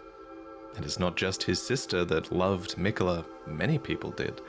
The Bewitching Branch is an item that you can use to turn enemies into temporary allies, and it reads, "Indeed, he has learned very well how to compel such affection." For his father Radigan... Oh. And Bewitching Branch, we learned, it requires Miquella's Lily to craft. That is pretty lore-friendly. Hi, Just Valor. How you doing? Welcome. We finished Elden Ring today. We're just watching some lore videos to wrap up now. But really good stuff from Vatia Vidya. Millennia is a stepsister of Radahn. No, right? Like half-sister. Millennia is the half-sister of Radahn. Because they have the same father. But yeah, a lot of sibling rivalry here in the world of Elden Ring. How many hours did you have in Elden Ring? So our playthrough was 167 hours in-game, but I think it's probably closer to like 150, 155, because we did spend quite a few hours just like doing co-op for multiplayer, and also potentially some hours just like AFK in the game as well. You can use the branches on the summons in Commander Neophyte, Commander Neophyte, so that they attack him. Yes, I've seen that in some of the other videos that I watched after beating him. Miquella fashioned and gifted to him a fundamentalist incantation called Triple Rings of Light. Radagon then returns the favor, gifting back an incantation called Radagon's Rings of Light. These interactions show some of Miquella's positive connections with his father, and also Golden Order fundamental. Did I ever find this incantation, Radagon's Ring of Light? And yet, the young Miquella abandoned fundamentalism, for it could do nothing to treat Malenia's accursed rot. This was the beginning of unalloyed gold. So, what is unalloyed gold? Well, an alloy is a composition of metals, so unalloyed gold is pure gold, essentially, with no external mixtures. This gold apparently can ward away the meddling of outer gods, and so Miquella bent a lot of his efforts towards creating an unalloyed gold needle. Specifically, this needle was crafted for his sister, to ward off the rot god and forestall the effects of the incurable rot. Oh, that's why Miquella has it.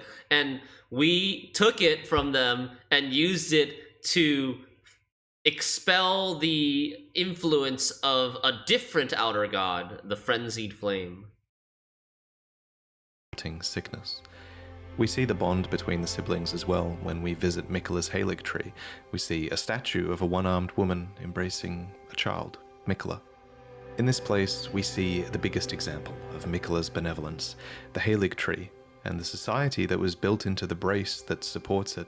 This was a promised land, seen as a salvation to many who were shunned or persecuted, provided that they can actually find the path here, of course.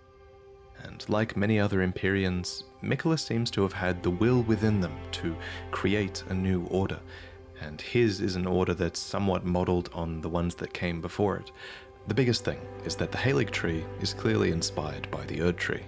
But the difference is that Miquella's Halig tree is said to be accepting of all, even those the Erd tree shuns. Miquella himself was once embedded inside of the Halig tree, and he watered it with his very own blood since it was a mere sapling. Tragically, however, he was ripped out of this womb during the shattering, and his Halig tree ultimately failed to grow into an Erd tree, becoming a misshapen husk instead.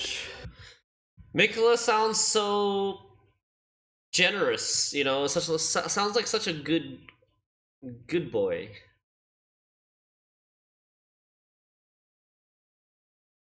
Super Sag, yeah. Halig Tree and Elphael were so jaw-dropping. Yeah, I love them. That area, really good. But that's the story for another day. There's also a ton of cut content to do with Miquella, and he's one of the most mysterious demigods, who I'm sure we'll learn about more later. But there is one more thing that I want to mention before I go. It's kind of one theory I had during the making of this video. So, Miquella and Malenia each have their own butterflies. Malenia's is the Aeonian butterfly, which inhabit the swamp of Aeonia and are rumored to come from the wings of the rot goddess herself. And I think it's fair to say that Miquella's butterfly is the nascent butterfly, which appears as if it's just emerged from its cocoon for its entire life. This is a reference to Miquella's eternal youth and his cocoon in the Halig tree. But there is, of course, a third butterfly, right? There's the smoldering butterfly. It's said to be an eternally burning butterfly that serves as kindling. Now bear with me, but it's my theory that this butterfly is a reference to Melina, who the Blade of Calling calls the kindling maiden and the one who walks alongside flame. This might suggest that Melina is a sibling to Malenia and Miquella. Again, that's just a theory, but what I really want to talk about here is that, at the very least, Melina is almost certainly the daughter of Marika. We learned this a long time ago from looking at her name in the game's files, and we can further infer it from... Internal game file name is Marika of Daughter. What?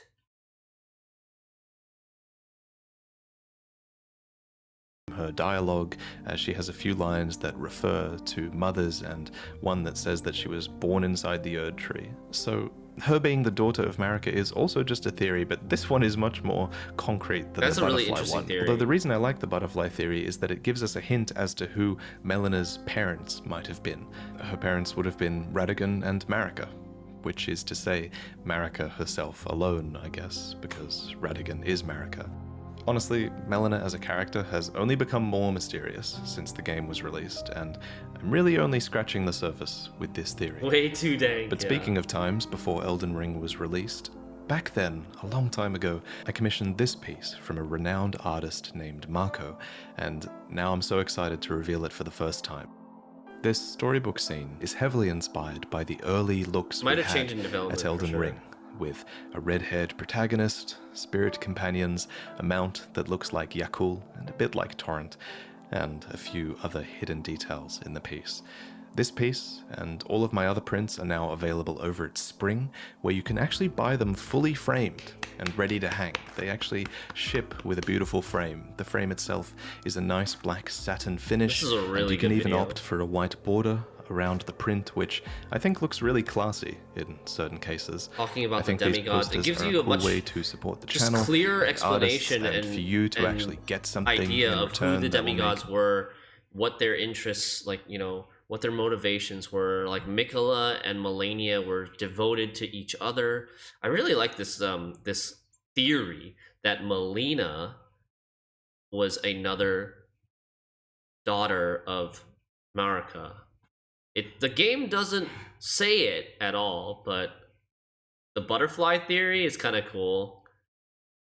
And she is like, Melina seems way more special though. Like the game doesn't say that Melina is an offspring of Marika, but it definitely does imply that she is a special maiden, that she is unique, that she's not just like any old maiden, because there are other maidens that like every time, like there's so many maidens in the lands between, right? And they're looking for Tarnished to guide to the Erd Tree. There was like Hyetta, there's the ones that we find that are already dead. But yeah, Melina definitely feels special. Wasn't able to watch from the beginning. Can you share the link to this video? Of course. Here is the link to this one. And then he has, if you just look at Vati Vidya, this YouTuber, he has another one that talks about just like general lore of Elden Ring.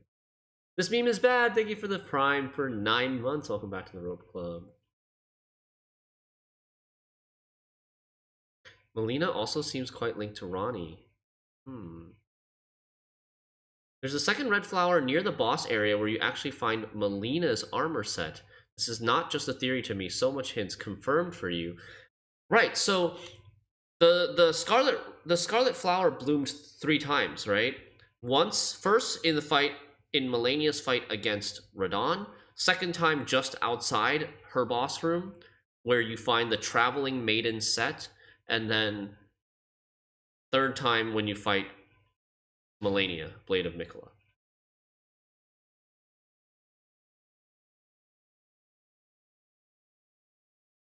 So what do you think it means if that you find Melina's armor set outside of Melania's boss room? That Melina traveled there at one point? Does she have something to do with the Scarlet Rot Bloom? Yeah, what is the story behind the second time it blooms? Does the game tell us anything about that?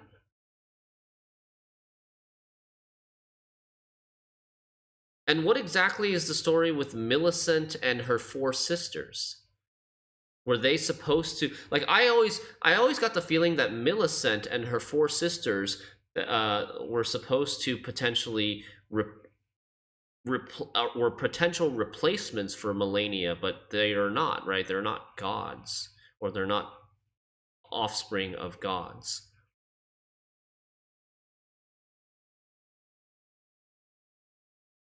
You think Melina and Melania fought each other? Maybe.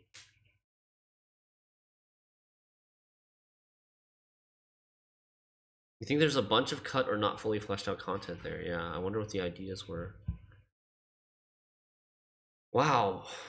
Wow. Awesome stuff. Really, really awesome stuff. But what a game. Big round of applause. I had a great time with this game. Millicent with her missing arm looks very similar to her too, yeah. More... I quick mode co-op. I don't really have time for it. I do need to go. We're right at the point where I would normally be ending my stream anyways. But this is really good stuff, and Tomorrow we'll be back to streaming Gwent, and I also need to put up a Twitter poll at some point regarding what our next variety game will be. I don't know, I have to think about it, if I want to do a poll or if I want to just pick a game. Are you planning on doing any more playthroughs? I very well might, but I don't think I'm gonna stream them. I feel like it's a little bit redundant, but I'm not sure yet, and I don't know about the pacing. Like, one of the reasons why I wouldn't stream them, one is it's redundant. I find it a little bit redundant, but also two, if I do another playthrough, like a New Game Plus, I probably wouldn't like do it all in one go. It would be kind of spaced out, and that doesn't really make for a great streaming experience either. It could be just like a game that I play on the side when I have like 30 minutes to an hour and just play a little bit. I can stop whenever, pause, go take care of the baby, and it's just like fits better with my schedule if I don't stream it. Yeah, wait for DLC, and then I would definitely stream the DLC.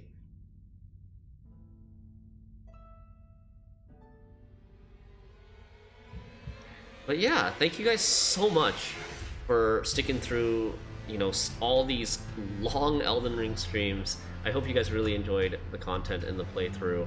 I had a wonderful time, and as always, thank you so much for watching, for following, for subscribing and supporting the channel. This is great. And if you missed any of the Elden Ring content, I have all of my VODs for Elden Ring highlighted and in a collection, so you could check it out and go look for, you know, my playthrough, my experience against any of the bosses that you were interested in. Sticking through this will be silly. This was very fun. Thank you, Ash. I appreciate it. Thanks, Maestro.